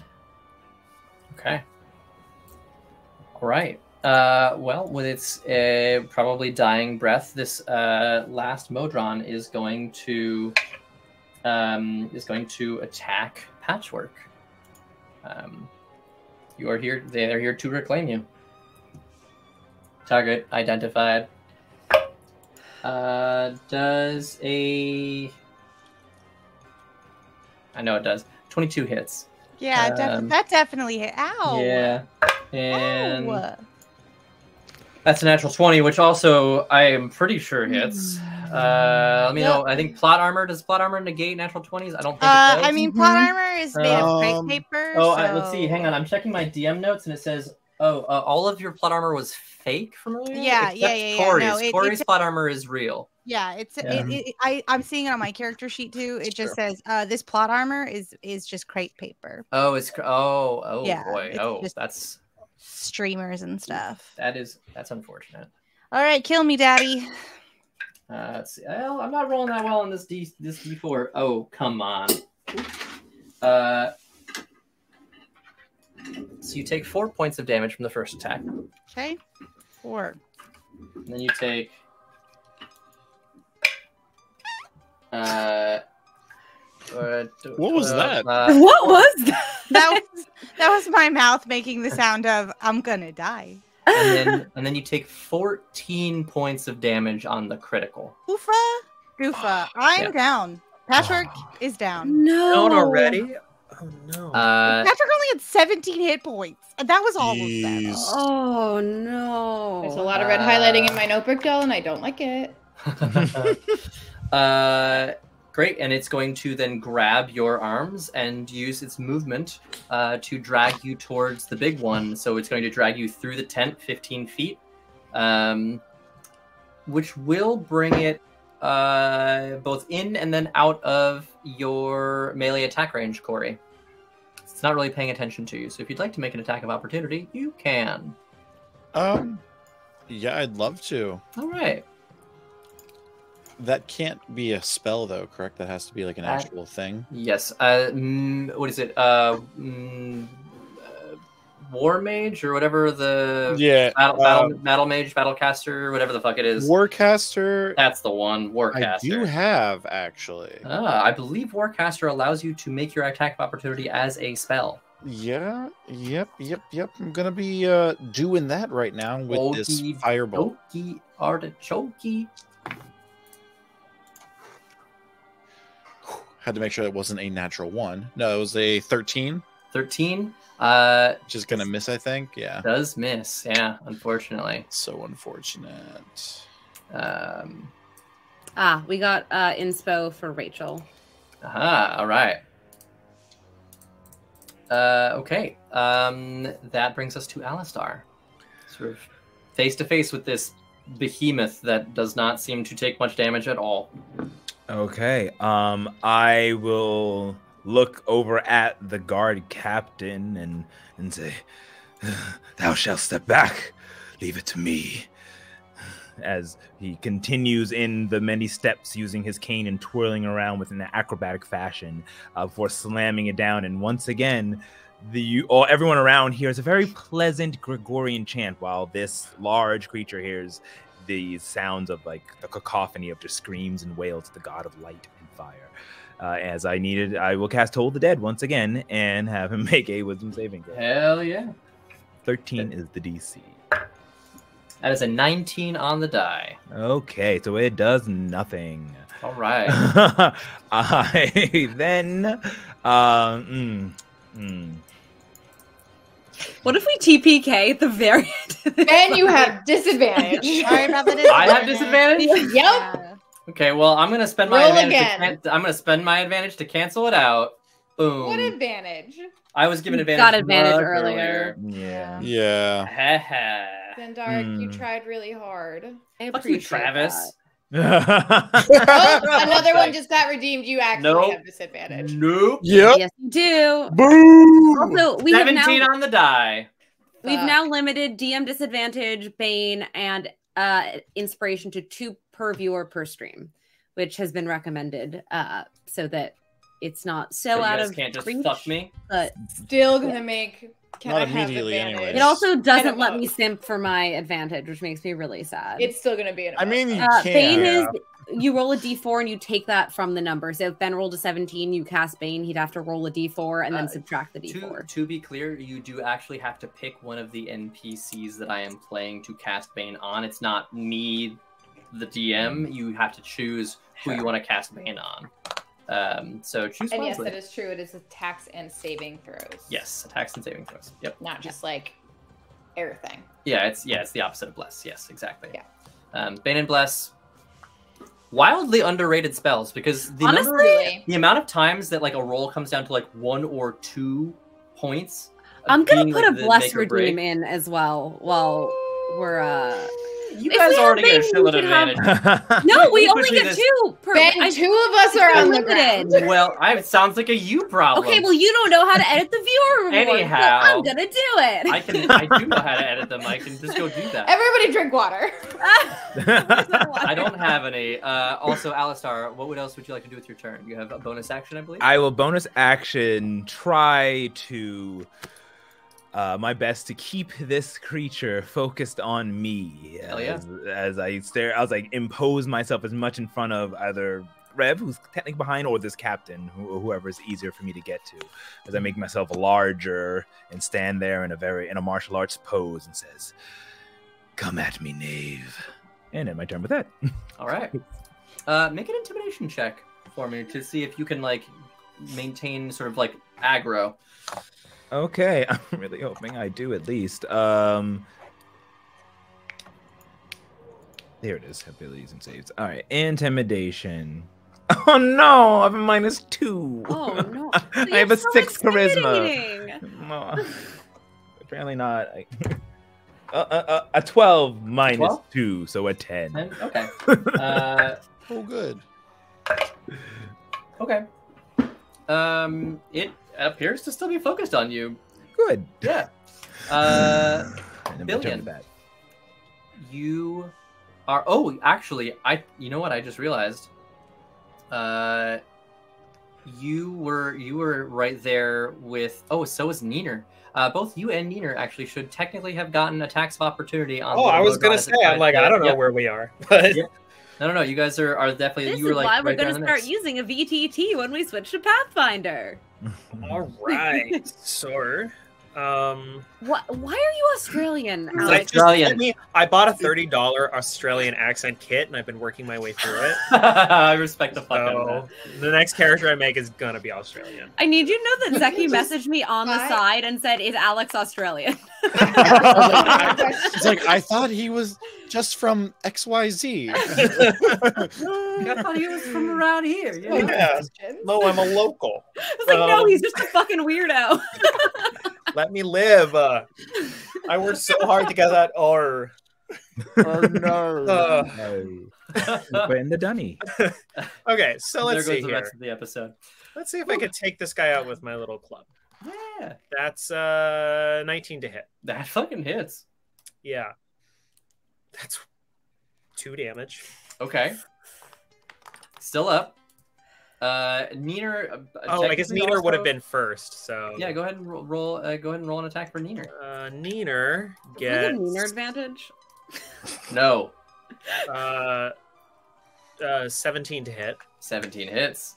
And then what is he doing? He's doing a bite. Hell yeah. 6. Does he have rabies? Can we roll for rabies? He's not rabid. Oh Very yeah, healthy. Babies. that's He a- has wait. a family. plus 3 plus. That's a 10 damage. 10. Oh my That was goodness. a vicious bite. Wow. In Nice. this moment, sort of retroactively, as like time warps around you and you're Yeah, unconscious yeah, state. yeah, yeah. Wait, time is warping? That's so Time strange. is warping. It's crazy how that happens. Corey, you go to hit this thing as it's dragging, as it's like coming towards you and dragging an unconscious Patchwork. And right before it gets to you, it gets absolutely flattened from behind as, like Billion kind of swipes at it, and then Neener just like pounces and rips its back open, and you watch it like sort of like wrestle around inside of its head and just like yank out like various like some look like vaguely like biological organs and also like gears and wiring and just like shreds this thing. So Billion, on your turn, you and Neener have removed this. What would you like to do? You have your whole turn available to you. Oh my god! So it's just me and Rev, and then they're and Corey, and then the 2 unconscious folks. Oh, Corey's there too. Yep, I am. Corey's there in the doorway. Yeah. Rev is not. That's actually. Oh, sorry. Rev is Rev out is back. with Yeah. Alistar. Rev's right. Oh, Rev's with Alistar. Mhm. Okay. So I'm gonna. Where Alistar's still up front, isn't he? Let's go. So I'm gonna take Neener and book it up to the front. All right. You guys can dart right through past the destroyed pentadrone in the middle there, and out the back. And then there's about 15 feet or so between you and Rev and Alistar and this captain, sort of all around this like very large hulking construct. All right. Chill out, I say, and then I cast Frostbite. Frostbite? Chill out. That's what I got. Hell yeah. So it's a Constitution 13. 13? Okay.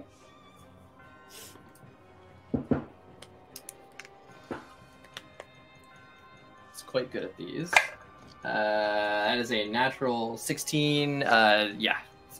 Succeeds. Like, do you feel cold? Guess not. So that's what I have to do.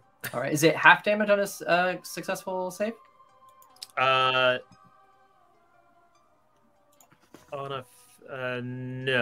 There's No? just no. Okay. No, nothing happens. All right. Alrighty. Patchwork, please roll your first death saving throw. Rachel went from never having rolled a death save to 2. It's rolling so many. Yeah. How exciting. That was bad, but I have inspiration from chat. So I shall roll again.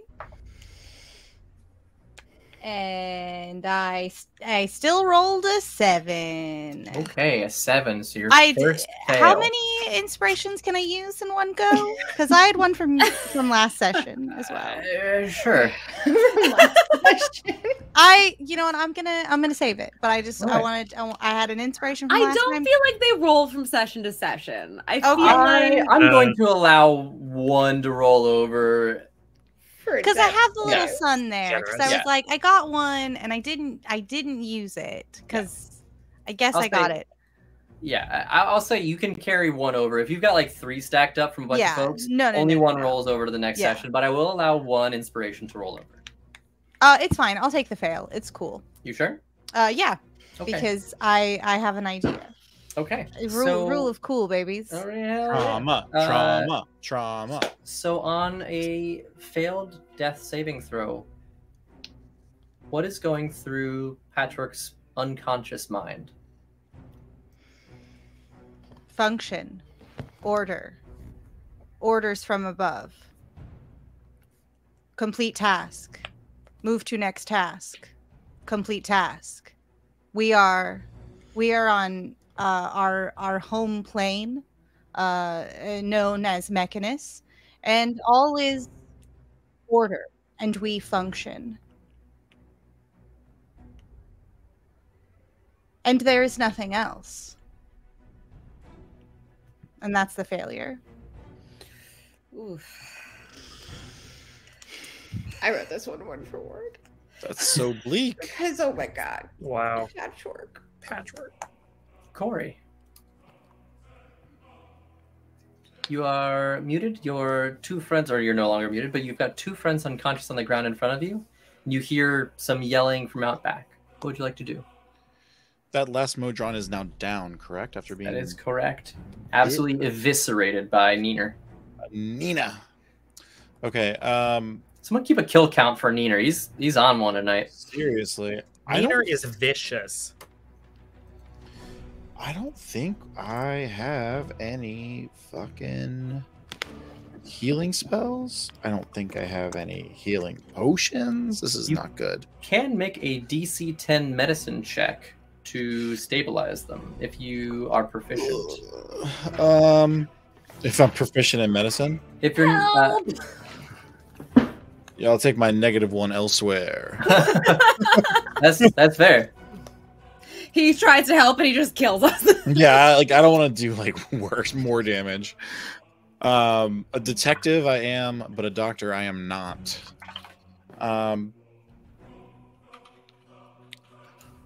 Alistair needs my help. And I like go back behind where I heard all of the loud noises, the scarier noises. Yeah. I like how everyone has just left the two dead bodies. Like, well, nothing I can do about that. Someone tell Alistair. They're together. That's what they would want. Save who you can save. Save who you can save. Friends die together. You won't die with Willem Defriend. Willem Dafoe. You'll die with Willem Defriends. God damn it! I will do more damage trying to help you both, so I'm going to like not do that. So I guess I have like 30 movements, so I figured it's still going to take me like half of that to get around the back of this tent, right? I mean, you could just jet right through the back of the tent and have line of sight at the end of your movement for sure. Yeah. Okay. So if that's the case, I'm actually, you know what I'm going to do, DM? What are you going to do? Not DM. You see Corey run through the back of this tent, see this giant machine being, and does it have like one head? Can you describe it for me? Yeah. You've seen a Space Marine, right?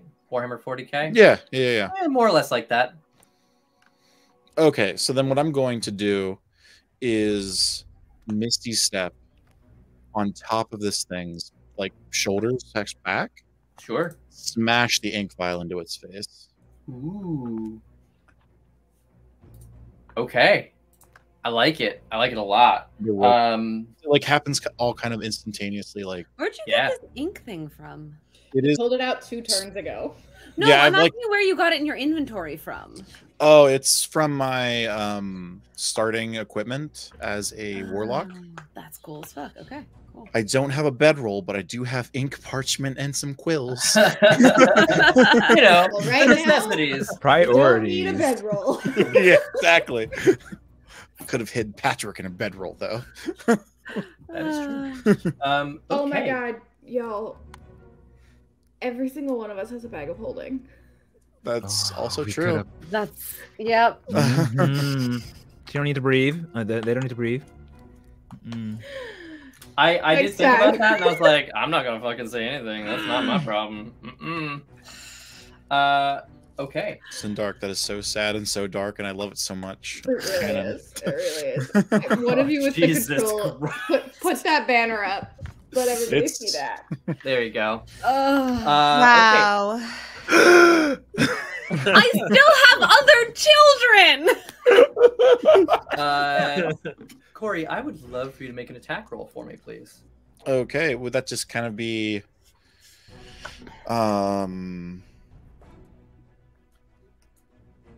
like a improvised weapon kind of thing, or I'll say you can I'll give you a choice. You can like have it make thing. I was gonna say you could have it make a dexterity saving throw to like sort of as you appear to sort of flinch, giving it the opportunity to not be sort of given the blinded condition unless it does something about it. Or I will say you can make an attack roll, which will definitely blind it for at least a round. but you have to hit its armor class with an improvised weapon attack. So up to you how you'd like to do this. Weigh your options. What'd you say, Alistar? I'm saying, do you have advantage by any chance? Not that I'm aware of. Oh, okay. Just checking. It It didn't see you. It didn't. It does feel you appear on its shoulders. So I will tell you, it does know that you're there. Yeah, so I'll just, oh shit, got some inspiration. Oh, so there you go. I think I'm gonna make an attack roll then. All right. Stall long enough for Chad to give us there are inspiration. 2 allies within 5 feet, right? Yeah, yes, I'm but he's right not up a rogue. behind it. Yeah. Yeah. I'm the not a one who, rogue. yeah. That is an 18 plus. I don't know. My ranged attacks are 6. Let me see if I have anything in my actions. So it'd be improvised. Oh, this is 4. So 22. 22. I'll tell you. Yeah, that absolutely hits. All right, and I rolled a 4 for my D4.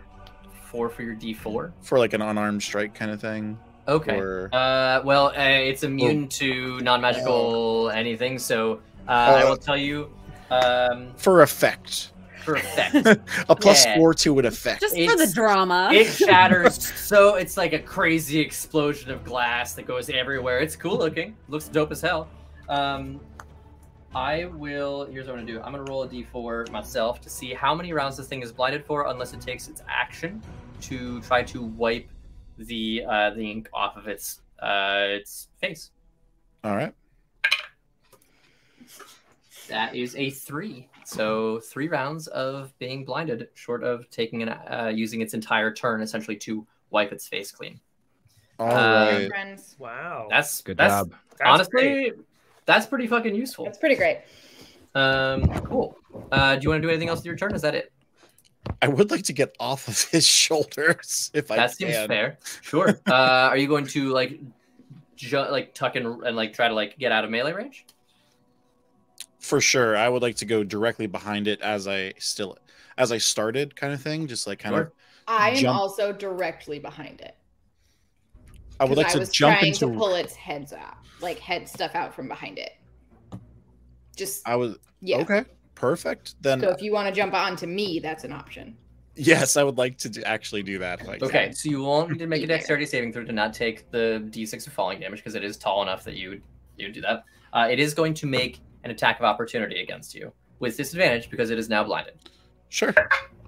If he's just jumping onto me, he's not leaving its range though. Oh, are you not moving any further than that? No, I'm just kind of staying on Rev's shoulders. Oh, okay. Then in that case, you're still there. That's totally fine. Steven has all the hit points. We don't have enough healers for another one of us. That is true. Yeah. Is it blinded? No healer. And also, I feel like flavor-wise, like a kobold standing on somebody else's shoulders is like. We just need to get you a trench coat, and you're good to go. Exactly. Yeah. So I feel like I should be proficient at shoulder standing. Oh, undoubtedly. I mean, this is like a thing that you guys used to do. Well, I mean, maybe like they did as kids, but like. It's buried right now, but. All right. Rev, it is your turn. You now have a adorable kobold sitting on your shoulders. Good job. That was dope. Keep it and I'm gonna try again to pull Go ahead. stuff out from it. Oh, try the other one. Other one what? The other color. Sure. And I'll go for the white wires instead of the red wires. Sure. Go ahead and make your like attack roll effectively. Do I get advantage because Alistar is attacking it from the front? Yes. Yay. Okay. I need everything we can get out of this. Okay, that is a 15 on the dice plus 6 for a 21. Ooh, that Nice. just passes. And so I get my 2d6 plus a d8. Okay. Yeah. That is 9 points of damage. 9 points of damage. Okay. Very nice. You start. That was find like white ones. Was good call. Good call. Start Other pulling it color. out. Okay. Heck yeah. That is its turn. At the start of the turn, does it get its jackhammer back? Oh, good. Does. No. Oh yeah. But he's blinded. What if it didn't, though? He is blinded. Yep. So it has to make an attack roll. Alistar, have you been hit yet? No. Okay. I didn't think so. I had written it down, but I was wanted to make sure I knew where. Oh my we goodness. were all at. Okay, cool. Cool. Super tanky now. Okay, great. Righty. What's your AC, Alistar? 19. Okay. I don't like that line of questioning. I don't like that line of questioning either. Okay. I just hit a 19 with the +9 or +10 to hit. I rolled a 9 and a 14. It is going to make this jackhammer attack on you. And I need to get some additional d10s. Oh. Can I? Wait. Wow. Wait. He's within 5 feet of me because we are directly on opposite sides of this thing. This is a large construct. It takes up more than 5 feet. You are about 10 feet apart on either side of it. Damn it. Oh, wait, sorry. I'm sorry. I was going to swap with you and pop up my shield and it would have been fine. Okay.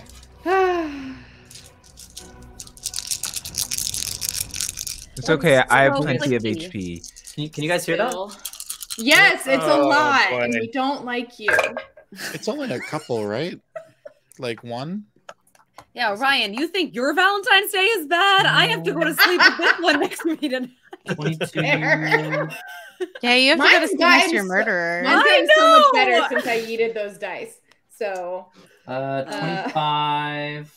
the wacky math is 30. Oh the god. wife heard the first round of things go wrong and brought me a Alistar. bottle of wine. So So, that's very kind. yeah. Alistar, you take 37 points of bludgeoning damage as this thing, you're looking up at its face and it looks like it's sort of trying to find a target, and you hear a pneumatic hiss, and you look down just in time to see its fist has retracted all the way down to its elbow, and it hits you 3 times for 37 points of damage. Sort of like a flavor, it's 3 times, but it is one how do you giant look? attack.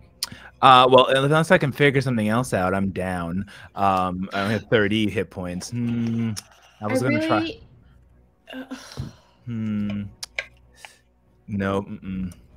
Oh my god. You were our only healer.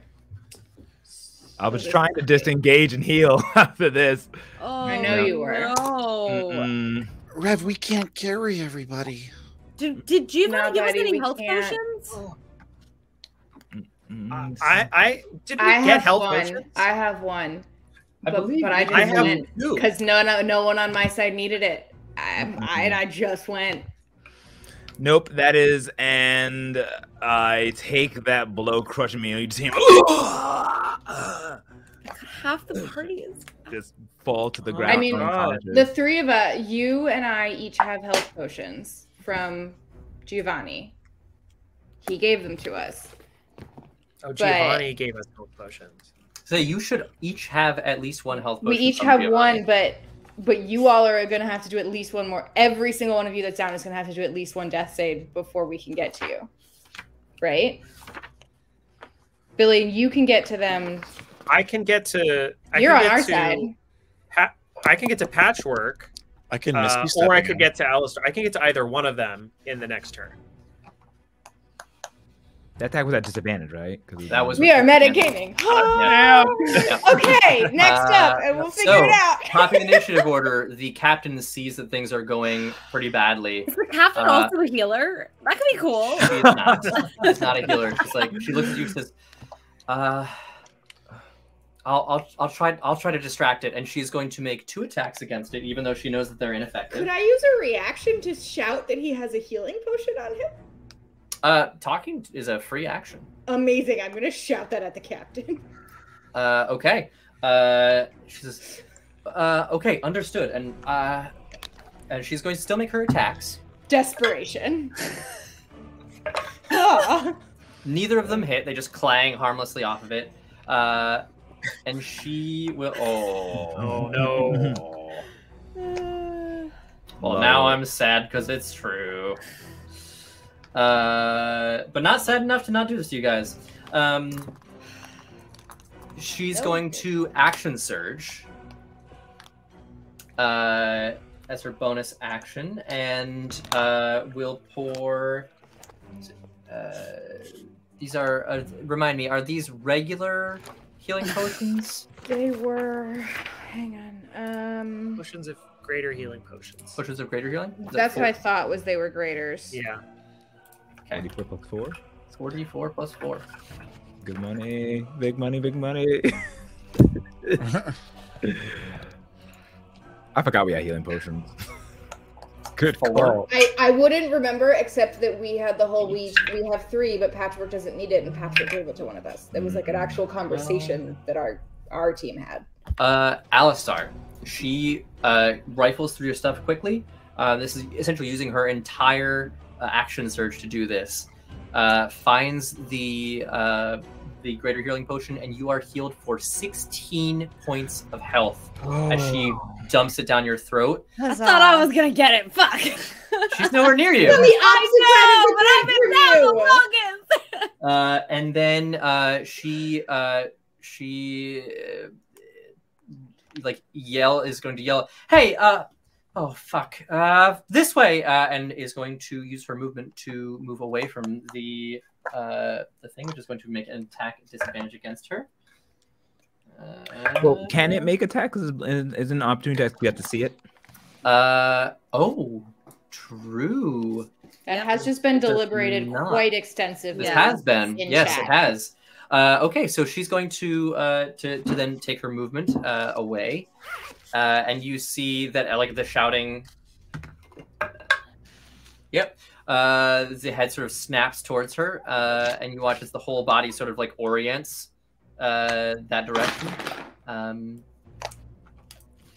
Azad, need another death saving throw, please.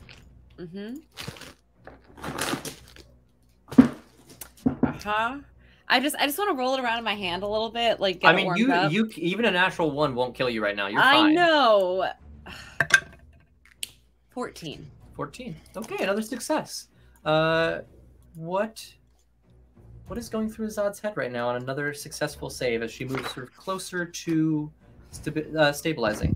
Yeah. I think Azad at this moment is in her bedroom in the house, really like the manor that she and Rex shared. Rex is at work. It's maybe 5 to 7 days after she has given birth, but she is alone, and she is holding Eleanor, and it's the first time that she has been able to be calm and to feel safe in a very long time. And I think it's just that stillness of being by herself and knowing that there is no danger, at least for the foreseeable future, and knowing that both she and her child are okay, and being able to sort of let her guard down and just exist. Cool. This moment of tenderness sort of flits through your head. You move slightly closer to life. Alistar, you're on the ground, having just blacked out for a moment after getting absolutely just quite literally hammered by this thing. You're back with 16 HP. What would you like to do? Okay. For a moment, Alistair was regressing back to a dark place. As you can see, a little bit of a glowing red necklace around his neck is showing out of his attire. As he looks on over, you said that Patchwork and Azad are currently outside. So if I were to turn, I could see them behind me. They are sort of in the entrance of the tent, but on the far side of the tent. Because they'd run out the front, you came out the back to deal with this big guy. So you are separated by about 40-ish feet. 40-ish feet? Yeah. And do I know that they are dying? As of yet, no one has said this, no. Okay. I don't know if we know, other than... I don't think that you guys know yet. Yeah. Okay, then I guess I will pop back up, kind of do like a pop-up flip, landing on my feet using half of my movement. But instead of seeing the normal poised Alistair, his hair looks a little bit more feral. There's like a red glint in his eyes as jumping out of his neck is this glowing red, almost heart-shaped necklace. And then he just, without even saying any word, just looks like a rabid beast and just begins clawing at the creature. Although I know that physical damage not going to help. He's just kind of going in a rabid attack. Oh yeah. And so I will roll my attack that I guess I would have advantage on. So you will. All right, that's going to be a 24 versus That AC. hits. Okay. This won't doing no damage, but it would be 9 points of bludgeoning damage. Okay. And then I will extend a key point to do my hand of harm to it, thereby pushing more energy into this construct, doing an additional. Okay, 7. I was gonna say, Alistar, you have, I think, at this point, like, interacted with this thing enough that I would like you to give me an insight before you spend that key point. Give me an insight check. Sure. DC 15. Okay, good. That's exactly what I rolled. Perfect.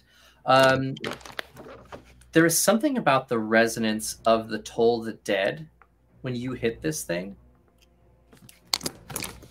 that makes you feel like if you hit it the right way, you could potentially cause this thing to like short out for a round, like stun it. Oh, so I feel that my stunning strike would affect. You have this like moment of like, there's something about the resonance that like you think you might be able to manipulate.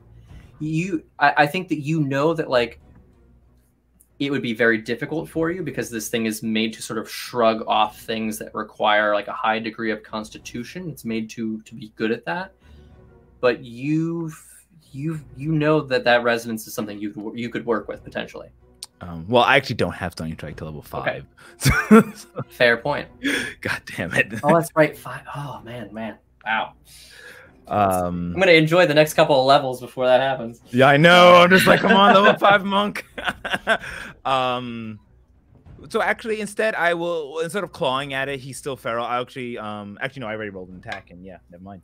So it would have been 7 points of necrotic damage. All right. You see that's where you hit it, and like as your claws sort of scratch across the exterior of this thing, you see that it begins to corrode ever so slightly in that spot. Okay, and he will just continue blindly attacking in a feral rage. Sure. I'm gonna spend my last one. That's going. Oh, I have an advantage. Okay, 9. That is 16 to hit. 16 does not hit. Okay, so he's just whining like, there's a new side of Alistair as he just continues to claws. Like you see the actual bugbear claws come out as he just covered in his own blood from being knocked out before, just begin rending this metallic creature unsuccessfully. And hopefully that will still keep him focused on me so that everyone else is kind of safe, but Alistair has no sense of self. All right. Next up, Billion. Guys, what should I do? I don't know. Do you think I should run back and help? You know they're down. I know they're down. I mean, can Patchwork even accept a potion? No, but I can, and I can help Patchwork. Yeah. If you know right now you're the only one on our side of the tent that knows they're down. Not that any of us know that. No, Corna knows. Corey knows. Corey knows. I know they're down. Okay. Yeah. I don't. I was in the tent and on this side. Okay. I'm gonna say, Neater, help out Alistar. I'll be right back. And I'm gonna book it all the way to the other side of the tent. And I'm gonna run up back and forth between Azad and Patchwork, but I really don't think Patchwork can consume things. So but I can, and I can save. I know. I'm gonna, and then I'm gonna turn around and walk away slowly. Damn! Like she was breathing in a way that felt like it was throwing shade. I don't know. Yeah, it was a irritating breath. Okay, so I'm gonna run up to Azad and go, okay, here, let me try this without a potion, and just sort of hold her head up and pour it in All right, as lightly as I can. I have one of my greater healing potions. Hell yeah, go ahead and roll that 4d4 plus 4. Okay. 4. That's 13. All right. Take it. Zod, you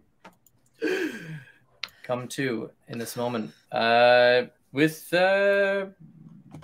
decent, honestly, like a pretty decent chunk of your HP back. Yep. Basically back to half health. Hell yeah. So weak. All right. Is that your whole turn, Bill? Yeah, that's my whole turn. That's all I can do. I assume. Cool. I mean, that's an action, right? Yes. What I will say, well, you do have an animal companion who is capable of providing the help action, and you have an unconscious friend who is about to make a death saving throw. So technically, only I or Neener can perform an action on a turn. But if you want to just ignore that, I would at level 5 be able to avoid that. Oh, it's level 5 that you can do that. All right, then all right, then I won't. We need to be level 5. Oh god, level 5, man. I'm so used to people being like higher level, so I'm like, oh, you fucking have that, right? Yeah, level we're 1, on baby shit, and you're sitting pentadromes with poisonous gas. You guys like totally killed that thing and like easy. It was fine. Yeah. Just saying. But I'll yell at it. I told it to help Alistar, but I'll be like, "Come over here." I'll call it back. All right, he'll scamper over. Patchwork. Death saving throw, please. Come on, baby. Oh, I'm gonna use that. I'm gonna use that one rollover inspiration. My death saves are not going well. A 13. For your boy. That's success. Cool. So we mark that little success. Hell yeah. Boop. Love it. With a, I'm gonna pretend I'm a DM real quick and be like, well, with a 13. Yeah. It's like the catchphrase of DMs. It's great. Once you hear it, you'll notice it forever. You can't unhear it. You can't unhear it. It's You're welcome, possible. everyone. So we are being ordered on the march. The march is a cyclical journey of Modrons around the planar system in order to seek information. And in our current body, this is the first one that we can recall. Obviously, like Modron parts are recycled, reused, the energy like we're just like there's no parts wasted. But we are given orders to observe, report back to our superiors anything we see, and as we are roaming the plains, we note that the input into our eyes is varied. We are used to these designs and colors that match our shape. In these colors, not very vibrant, but in the planes that we travel to, we see variance, difference, what we would come to know as green and blue. And on this march, we find ourselves lingering on green, blue, and we don't know why. But something about returning to the thoughts of greens and blues lingers. Cool. All right. Corey. You just watched Alistar get jackhammered into oblivion and then pop back up and like kind of loop his. No, Katie, not that kind. Get out of here with that.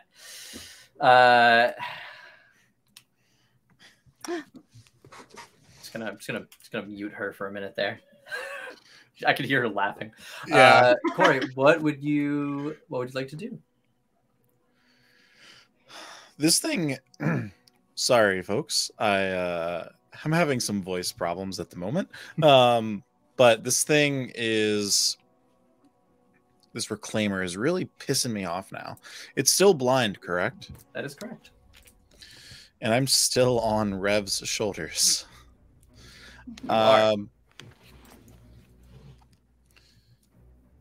I think at this point, it just makes the most sense that I'm going to try to firebolt this thing. Hell yeah. It tried to kill one of my best friends. And not really a big fan of that. So let's get rolling. All right. So you are currently in melee range, which means you would have disadvantage on this roll. However, Alistar is on the other side, so it cancels it out. So you are just gonna make a straight roll. Excellent. Yeah. Like, do I have anything? Yeah, this works. That is a 22. 22 hits. Dealing 6 points of fire damage. Ooh, all right. Very nice. 6 points of fire damage. Still looking healthy. This thing is taking a beating, but is clearly capable of taking significantly more than you guys have been able to dish out. Rev, we might need to get out of here. It's just gonna follow us, though. But it can't see us.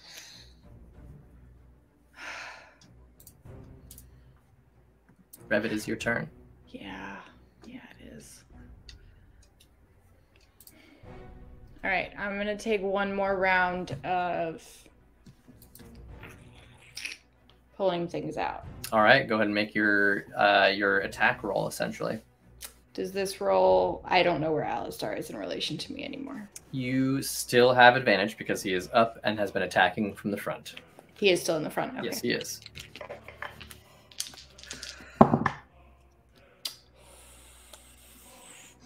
$20 flat. 20 flat. Dirty 20. Dirty 20 is the DC you need to hit. Okay. Please, dear God, roll anything useful. Oh my God, it's all ones and twos. So that is 4 points of damage. 4 points of damage. You continue to try to pull things out, and you're finding that the spot that had purchased a minute ago, suddenly not as much in here as you thought. It looks like it's maybe some sort of like tertiary stuff. It's not having as big of an impact as you would like. Is there anything else you would like to do with your turn?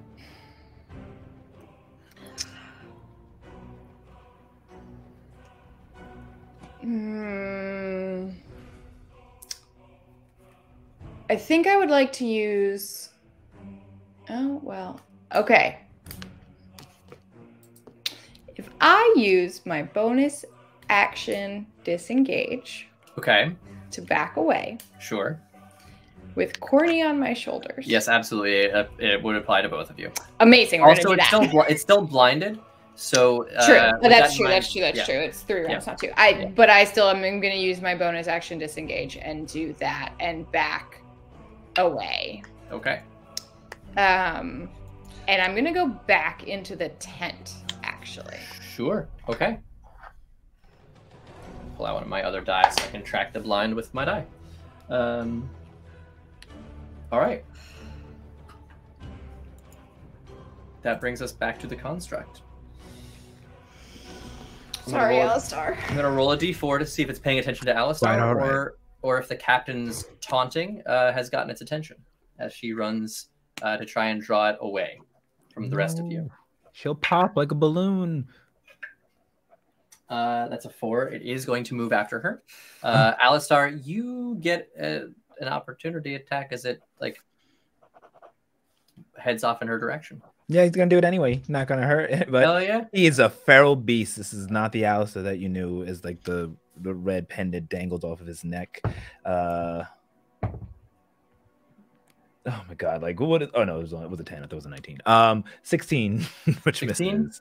Yep, that is true. It does miss. All right. It has to use a dash action to get in range. She's faster than it. She is going to then have a couple of her soldiers fire arrows at it, even though they know that it's not going to make any difference. They're just trying to get it away from you guys at this point because you're civilians. Capable civilians, but civilians nonetheless. That is a hit. That is a miss. Both of the arrows just seem to ping harmlessly off of it. And she will again run and keep yelling at it, and it can't attack her because it is blinded. So that's that. Azad, it is your turn. You find yourself a few feet away from Patchwork. It looks like, as you look around, it looks like one of these Modrons, after you had been knocked unconscious, tried to drag Patchwork away before being ripped apart. What would you like to do? Oh, no. And I'm kind of going to pull myself on the ground over to Patchwork and put both hands on their little Modron shoulders. And I am going to cast a 2nd level healing word, which will be my last 2nd level spell slot. But for Patchwork, it is worth it. Let's see. So Patchwork is healed for... Woo! 12 points of damage. That's the max amount that I could have healed you for. Sorry, healing. I kill Patchwork. I'm healed for so much damage. And then you know what? Patrick, how close to full health are you? Pretty darn. I got 17 total. So like 5 points shy of perfect. I think I'm like this is not the smartest thing to do in this moment, but oh no, I can't. Fuck. Sorry. No, wait. I lied. I cast a cure wounds at 2nd level, so you get more than that. That was my bonus action healing word. Should let What? I did lie. I did lie. So hold on. Christ, am I? You take 16 points of healing. Not damage. Yes. Yeah. You're dead now. I've died. And when that meter just hits, it just hit. Like if you get more healing points, you don't get extra hit points. Cool. And then bonus action, I'm actually going to see that Patchwork is okay and see that Patchwork's up and go, okay, all right, and touch my own chest and go, you're okay. Everything's okay. Patchwork is okay. And I'm going to do a healing word to myself. So you can only cast 1 spell per turn? It's a bonus action, bitch. Wow. All right. I'm gonna kill you. Okay. I see how it is. Valentine's Day, and you've got a death wish. All right. And then I think I will use my movement. So everyone, I can hear that everyone is around. You hear like yelling. You see there's like a couple of these guards here are like shooting at something that you can't see currently. You hear like the captain yelling in the distance. You hear like the snarling of what sounds like this maybe Alistar, but it's like a very different sound than you've ever heard him make. Okay. Yeah, it's like a little bit chaos there. As this is happening, also, there are other people around. The circus is still in full swing, and as this has gone on, you've started to hear like people begin to scream as like people look and see like, a guard that has essentially been turned into jelly from like shoulders to hips, as well as another one whose body has been ripped into just by the force of a blow. So yeah, there's chaos around you guys. I would like to move kind of so that I can have eyes on what is happening. Sure. But I want to stay back. Yeah, so like essentially like creep around the edge of the tent and just sort of like holding a flap of the tent over, just like peeking out. Yeah, I mean, everything is at least 40 feet away from you. There's no point that you can get to where you would suddenly find yourself in immediate danger. Great. And you see this captain essentially like antagonizing this huge like metal construct and getting it to chase her. Awesome. That's my turn. Cool. All right. That brings us to Alistar. Oh, okay. Are the allies still around, such as Corey and Reverie, or have they run back? Corey and Rev went into the tent. Yes. Yeah. Yes. And yeah, so everyone else is either in the tent or like probably on the other side, and you see the metal monstrosity is chasing this captain to the best of its abilities, given the fact that it still has ink on its face. Okay. So is it just the captain, or are there other guards there as well? There's a couple of guards that are shooting it at range, but are not in melee range. Just the captain currently has the ire of this thing. What I will tell you guys though is like she looks like fairly capable herself. For what it's worth, like this is not her first rodeo, although maybe it is in the first of this kind of rodeo. Okay, I will. Alistair's still in this blind rage, starting to get sense of self now that time is passing, but he's still kind of hazy, his mind warping back and forth as he sees that the other guards are far enough away and just she is in that melee range. I wonder he will just kind of go like full quadrupedal with his hands on the ground and kind of run. I want to bonus action, use my last key point to Step of the Wind. Hell yeah. I want to go ahead and run to her, scoop her up with my action if I have to. I'm super strong and continue booking it, like full on, like Tarzan style, like I'm Pharaoh running. And as I yell back to the rest of the guards, "Run away!" and just scoop her up and just go off in a random direction, full speed. Okay. How random of a direction? Do you want me to roll for it? Roll, because he's just running away. He's not sense of self right now. Okay.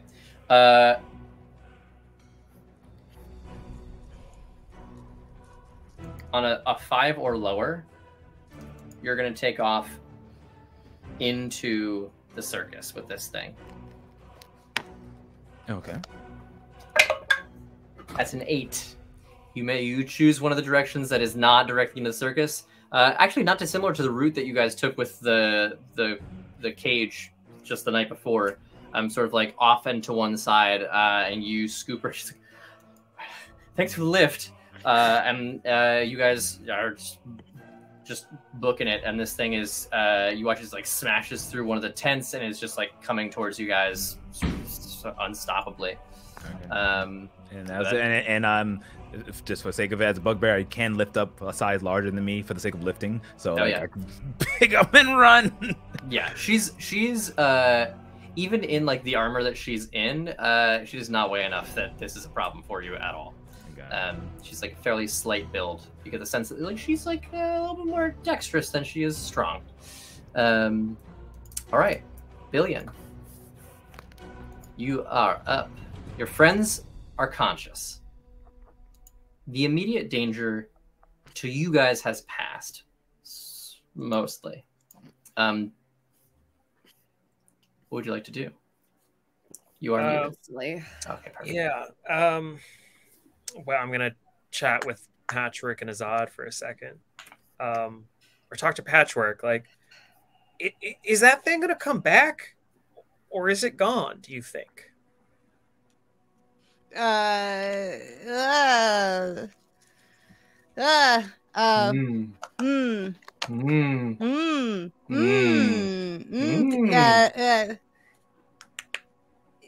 every 7 years they come, right? They've never seen you before, though. Oh, butts. And you've never fought them before. Ah, shit. Double butts. Double, triple butts. Double, triple butts. Ideal specimen, Billiam.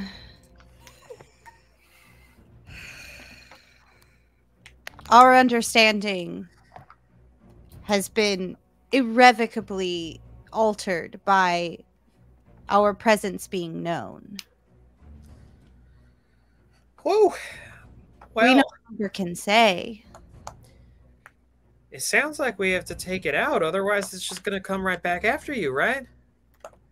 Azad, what do you think?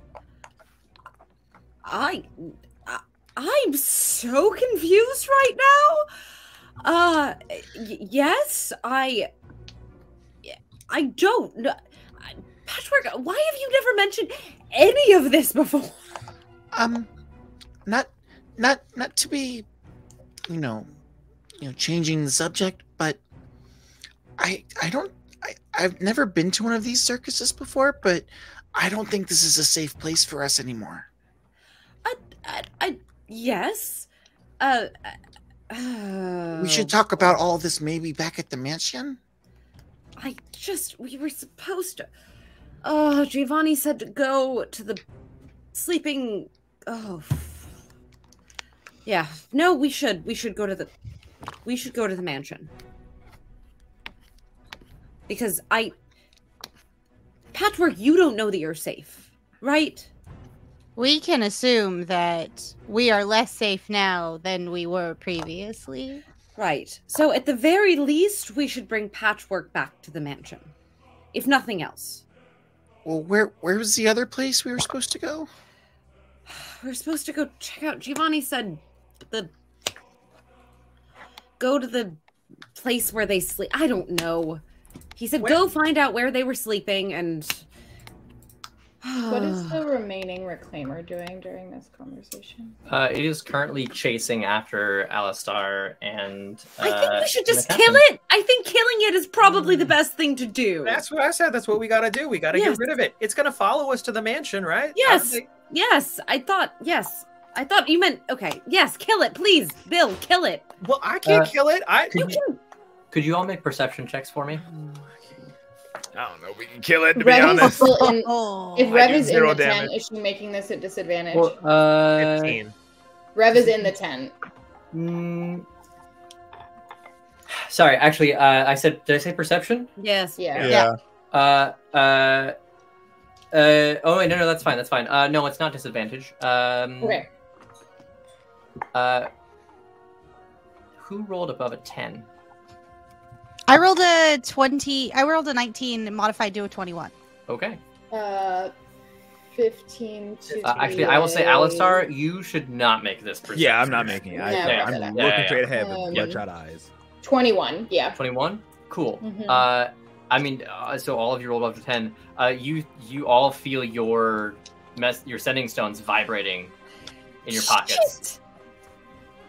What is it? At a time like this? It's Giovanni. Is he calling or texting? He's calling. We're in the middle of something, bro. What do you want? Yeah, I heard. We're on our way right now. Are you kidding me? The attack is... everyone's talking about it. We're on our way. Fuck. Samodron came to take Patchwork. Well, Bill, can you kill Bill. No, Bill, kill. Bill, me? Why I don't me? know. Alistar I don't know. has the captain and the... Okay. Can you get them with the The thing? captain? With the... Yeah, he's just holding her and running. That sounds sweet. And it's chasing... Are they in danger? It's not, because... Yes! Oh, they're in Yes. danger. Okay. Oh, I didn't much know. You get the Danger. thing, Okay. we'll do the... You get them. Okay, we're on the way. Well, Jeffrey How on and the way? Vincent are on the way. They'll How be on the there way? any second. Vincent, you're bringing Vincent back? He wanted to go. I'm not gonna... What am I gonna Rev, tell him? this No? is not the time. This is not the time.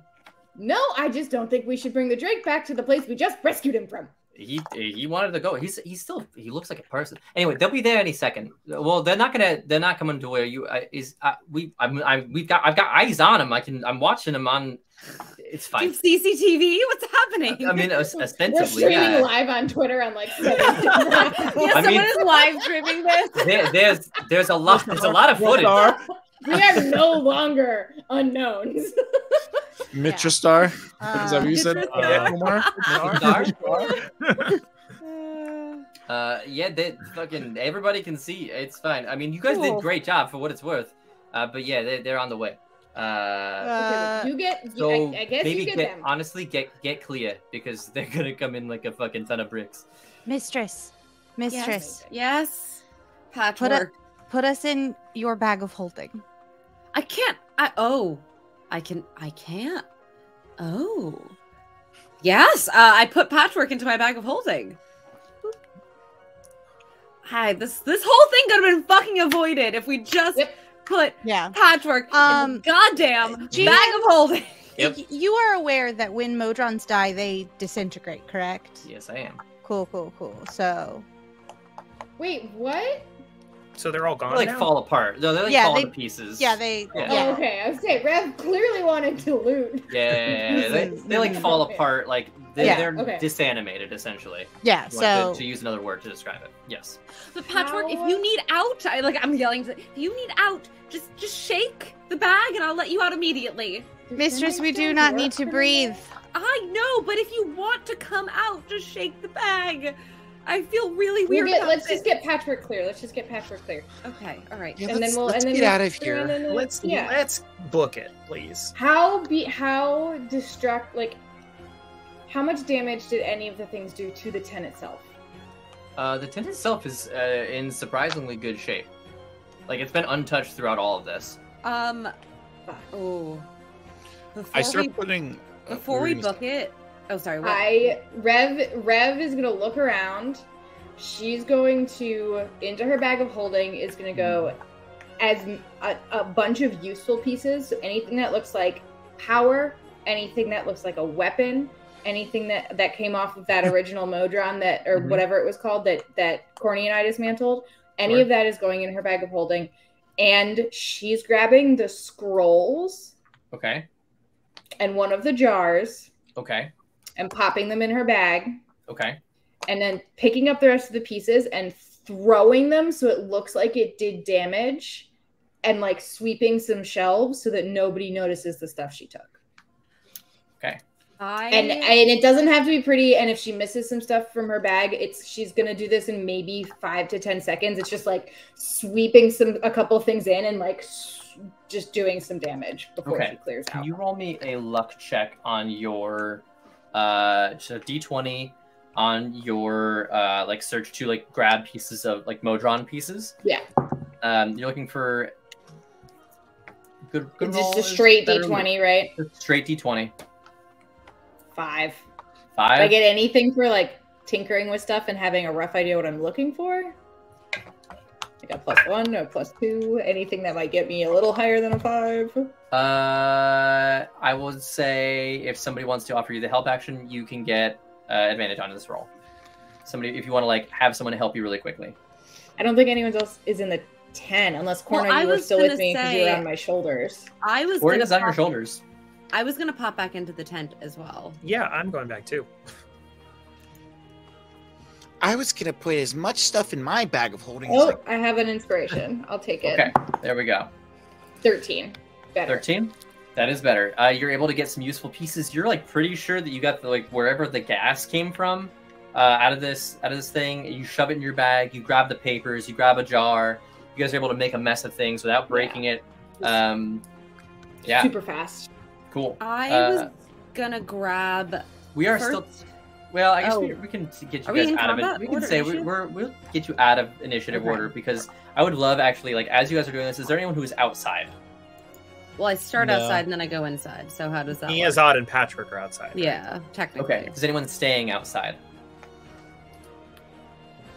No? I'm going in. Okay, so Alistar would be the only person that sees this. Alistar, as you and the captain are running, you like she's sort of like watching back over your shoulder as the two of you are just like running together, and she's like, "What the hell?" And at that moment, you see these two like streaks come out of the sky, one golden, one very dark.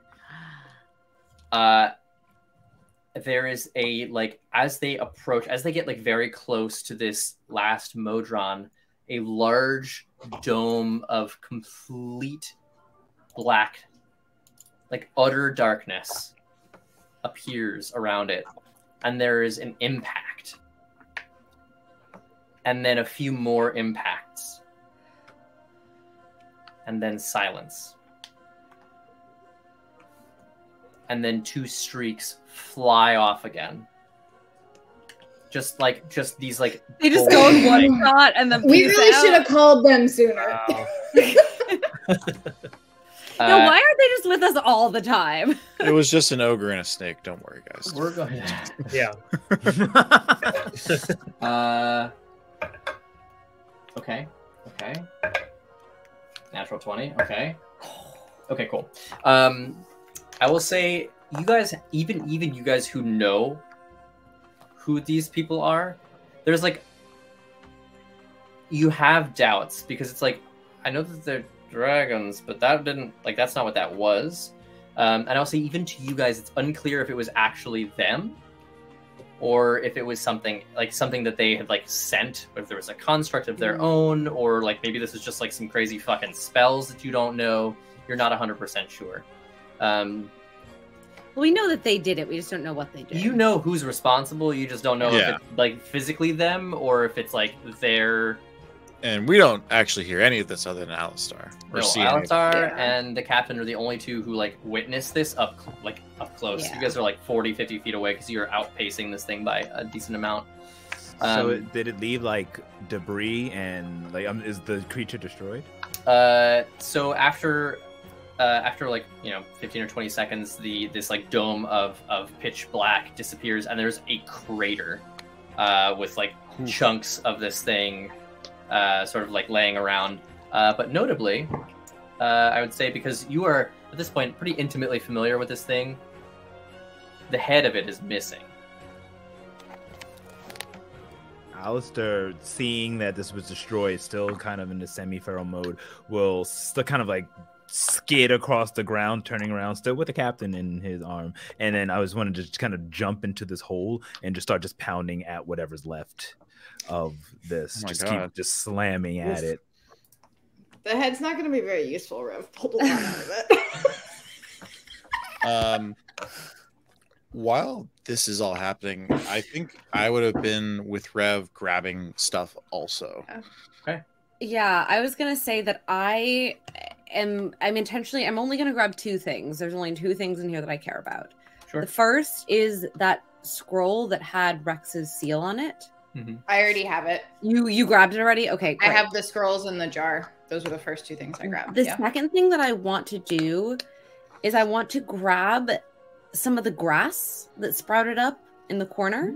Sure. As well as essentially a soil sample from that area. Absolutely. Where that happened. The grass is like 7 feet tall at this point.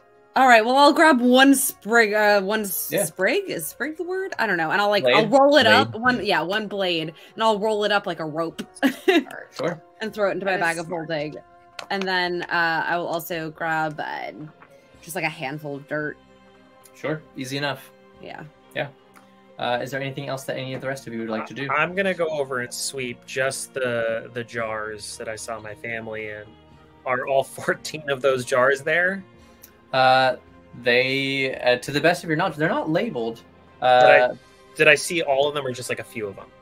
I would say you see like a couple of faces in the per jar, so it's not 14. It's not like an individual thing. See, it's like a couple per. Okay. Yeah. So I'm just going to grab all the jars on that shelf, throw them in my bag.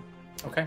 And then maybe go over to that grass and see if I can just investigate, do like a nature check on it. Yeah, make a nature check. Absolutely. See what's going on with that. 18. 18. And what is there anything in particular that you are looking to get out of this? Like, what, like, obviously there was some kind of magic going on, but like, yes. is it nature magic? Is it some sort of like corruption or like a some sort of chemical? Like, what is it? So as you sort of like begin to like attune momentarily to this grass, to like figure out like what happened here, what you feel off of it is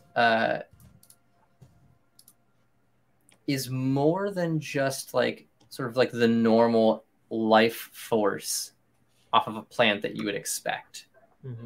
What you feel is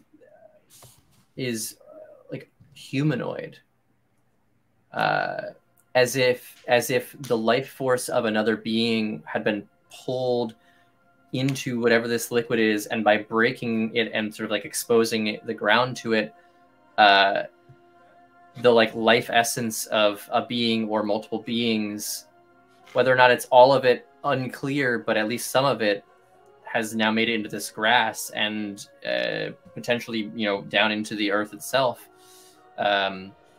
which is why it's growing at such a rapid pace. And you feel that like more than plant life energy sort of like coursing through it. Okay. Wow. Yeah. Hey, Corny. Yeah. You want to take those flame hands you got and just like burn a little bit of stuff so that this place is like smoldering when we're gone? I'd love to do that. Cool. Don't hit Billion while he's playing with the grass. Let him play with the grass. Not. Of course Please not. Don't burn me. Thank you. The other side. So I pick up the one jar that had my patron's face in it, and I stow that away in my own bag of holding.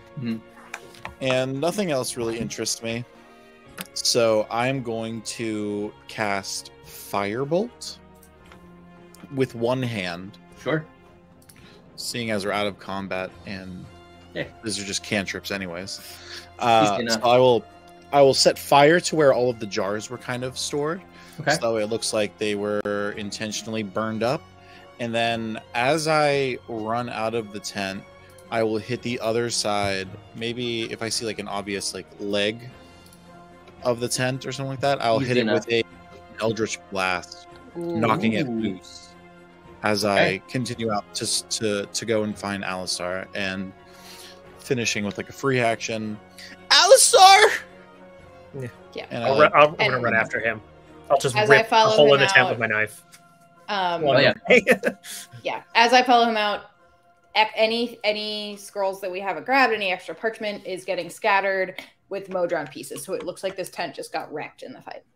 And hopefully they won't notice what we specifically took. Azad feels a shaking from in the bag of holding. I open it up. Mistress. Yes? Take this, and Patrick passes up the fingered half of the wood arm. Wait, why? Leave this behind. Patchwork, no. Patchwork. We must leave it behind. But when they return to investigate, they will find this. But Patchwork, do they even know that you have a wood arm? Patchwork, they have seen us. Oh. Now I need to know. That's going to be a 16. 16. That information was probably relayed the moment that it was clocked. That you looked different was probably immediately sent somewhere, just in case. I can't take your arm, Patchwork. The mechanic will make us another. Oh, okay. I think that against every instinct in her body, I reach in, and I take the twig arm, and I kind of lay it so that it is partially covered up, but still sticking out of the rubble. Sure. All right. We will lose this arm to keep our comrades safe. Oh, Patchwork, don't. I just feel like a bad parental figure right now.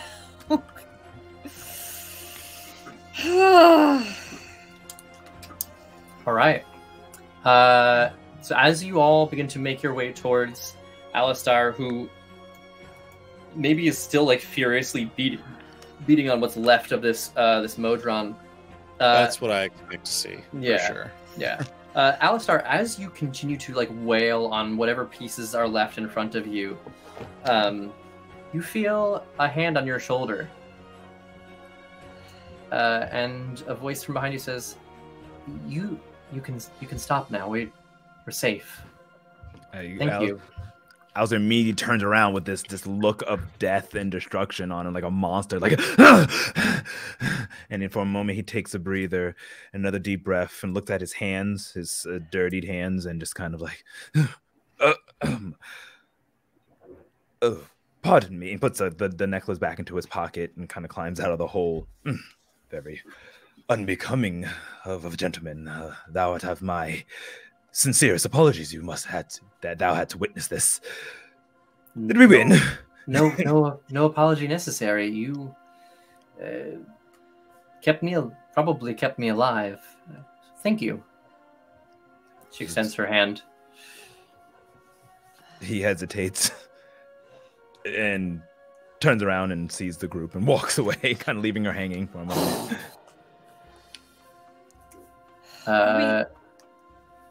You all rejoin, yeah. We gotta go. We gotta get back to the mansion right now. We have to leave. Alistar, we were called. We need to get back now. Right. Thou art right. Yes. Return back, and kind of like looks very out of it for a moment. We got you. Just come on. Let's get out of here before anybody asks anybody any questions. And I'll just start shepherding them all along. There probably aren't. But as we are hurriedly leaving this space, I'm going to look around and see if there are any signs of wolf anywhere. Go ahead and make a perception check. All right. I've been rolling so well tonight. I'm a 12. 12? You don't see anything. All right, let's go. All right. With that, you all make your way back inside. Are you trying to be sort of sneaky about this? And there's a large enough crowd sort of like pushing and shoving to get away from the circus and get back into the city that you guys can blend in with relative ease should you decide to do so. Or you can attempt to use like a side entrance. I think we just blend in with the crowd. Yeah, I think blending in with the crowd. Yeah, that works. Can I? Yeah, until we get like a few blocks away, and then we're just like doing our thing. Can I pull a phone out and sending stone out, whatever, they're the same thing, and text Giovanni and be like, have the car meet us at wherever, and give him whatever direction we're going, so that we can hop in a car within like 2-3 blocks. Can absolutely do that. I will say no stealth checks necessary for what you guys are trying to do. Blending in, looking as like shaken and bloodied as you do. Like it looks like over the course of like everyone trying to get out of here, there is a bit of a stampede. You guys aren't the only people who look worse for wear. It looks like some people maybe have been stepped on or like shoved into things. Things have been knocked over. People have burns and black eyes and whatever else. So with the notable exception of your currently hidden compatriot Patchwork, the rest of you are able to sort of blend in. Giovanni picks you up and is able to bring you back to the mansion unscathed. Once you guys are all safely inside the car, he looks at you all with just a very concerned look on his face and says, "So what the fuck happened?" I think when we get into the car, I open back up the bag of holding and I lift Patchwork out. And I'm like, I think... Well, that was my next question also. Yeah, like, where the fuck is Patchwork? I think, Patchwork, I think you owe... I'm sorry. I don't want to say that you owe us anything, but I think an explanation would be in order at this point.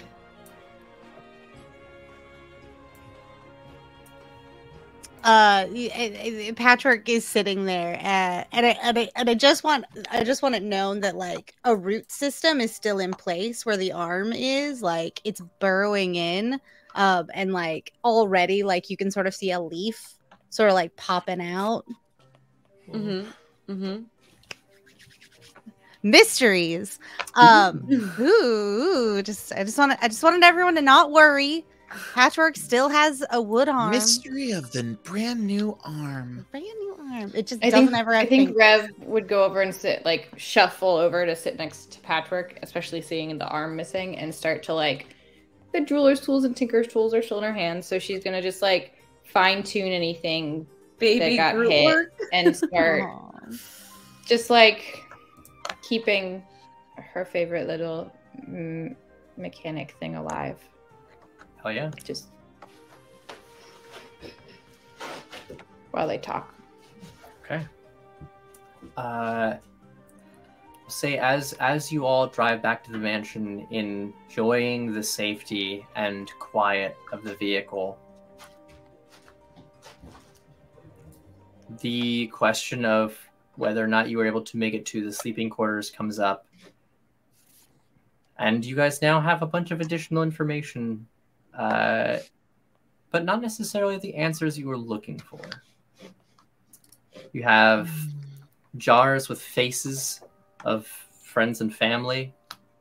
You have a thick sheaf of parchment with drawings of many people in sort of similar positions, sort of arms and legs extended, with like various markings on their bodies and annotation that at first glance don't make any sense to you.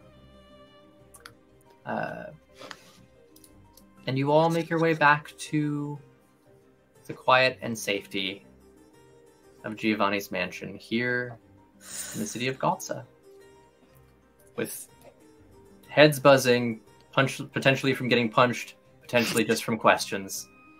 And that is where we'll end tonight's session. Ooh. Well done, y'all. Well, titties. You survived. You have no idea the intense guilt that I felt as Azad leaving that arm there. It was like, oh my god, I cannot even keep my children whole. Like, I'm the worst mother ever.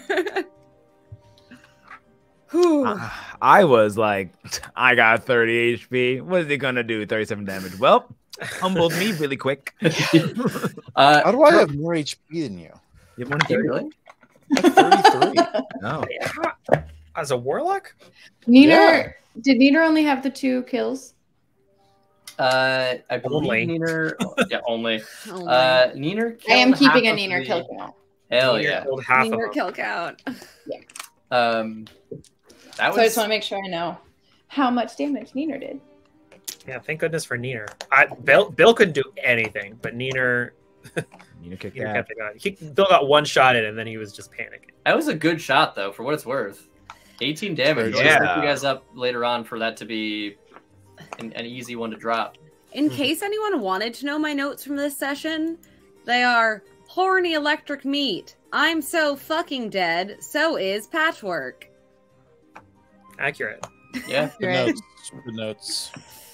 We'll come in handy next week. Mm-hmm. Ooh, boy. Amazing. Wow. With that, I think it's probably about high time for bed. Katie, I know that you Yes. are also beginning to get a migraine. So, welcome back, Ryan. All right. Hi, Oh, we've I'm got a- lube. I gotta put lube. I don't Oh, you know gotta what put lube just down. happened. Yeah.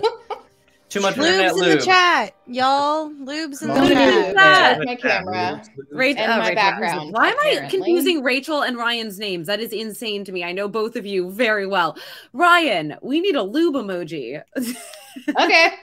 Cool. All right. So Move the chat up, everybody. Thank you. So those of you who are not here every single day, please let the kind folks at home know where they can find you on the internet. Okay, so hello everyone. My name is Omar. I'm the resident tale weaver of A Tale of D20s. You can find everything me and my cosplaying antics at That's So Omar on Twitter and Almost on Time, all one word, on Instagram. Or you can find me with the TTRPG company A Tale of D20s at A Tale of D20s on all social webs, as well as our twitch.tv/ATaleD20s. Sunday, March 5th at 2 p.m. We are having session 1 of our big campaign, Descent to the Void campaign 2, with most of the people who are currently in this chat. So it should be very fun. So stop on by for amazingly magical good time. Amazing. Good work, Danny. Hell yeah. Uh, Who would like to go next? You can find me at the Alex Eamon on Instagram and on Twitter, and also on my website, thealexeamon.com. Boom. There you have it.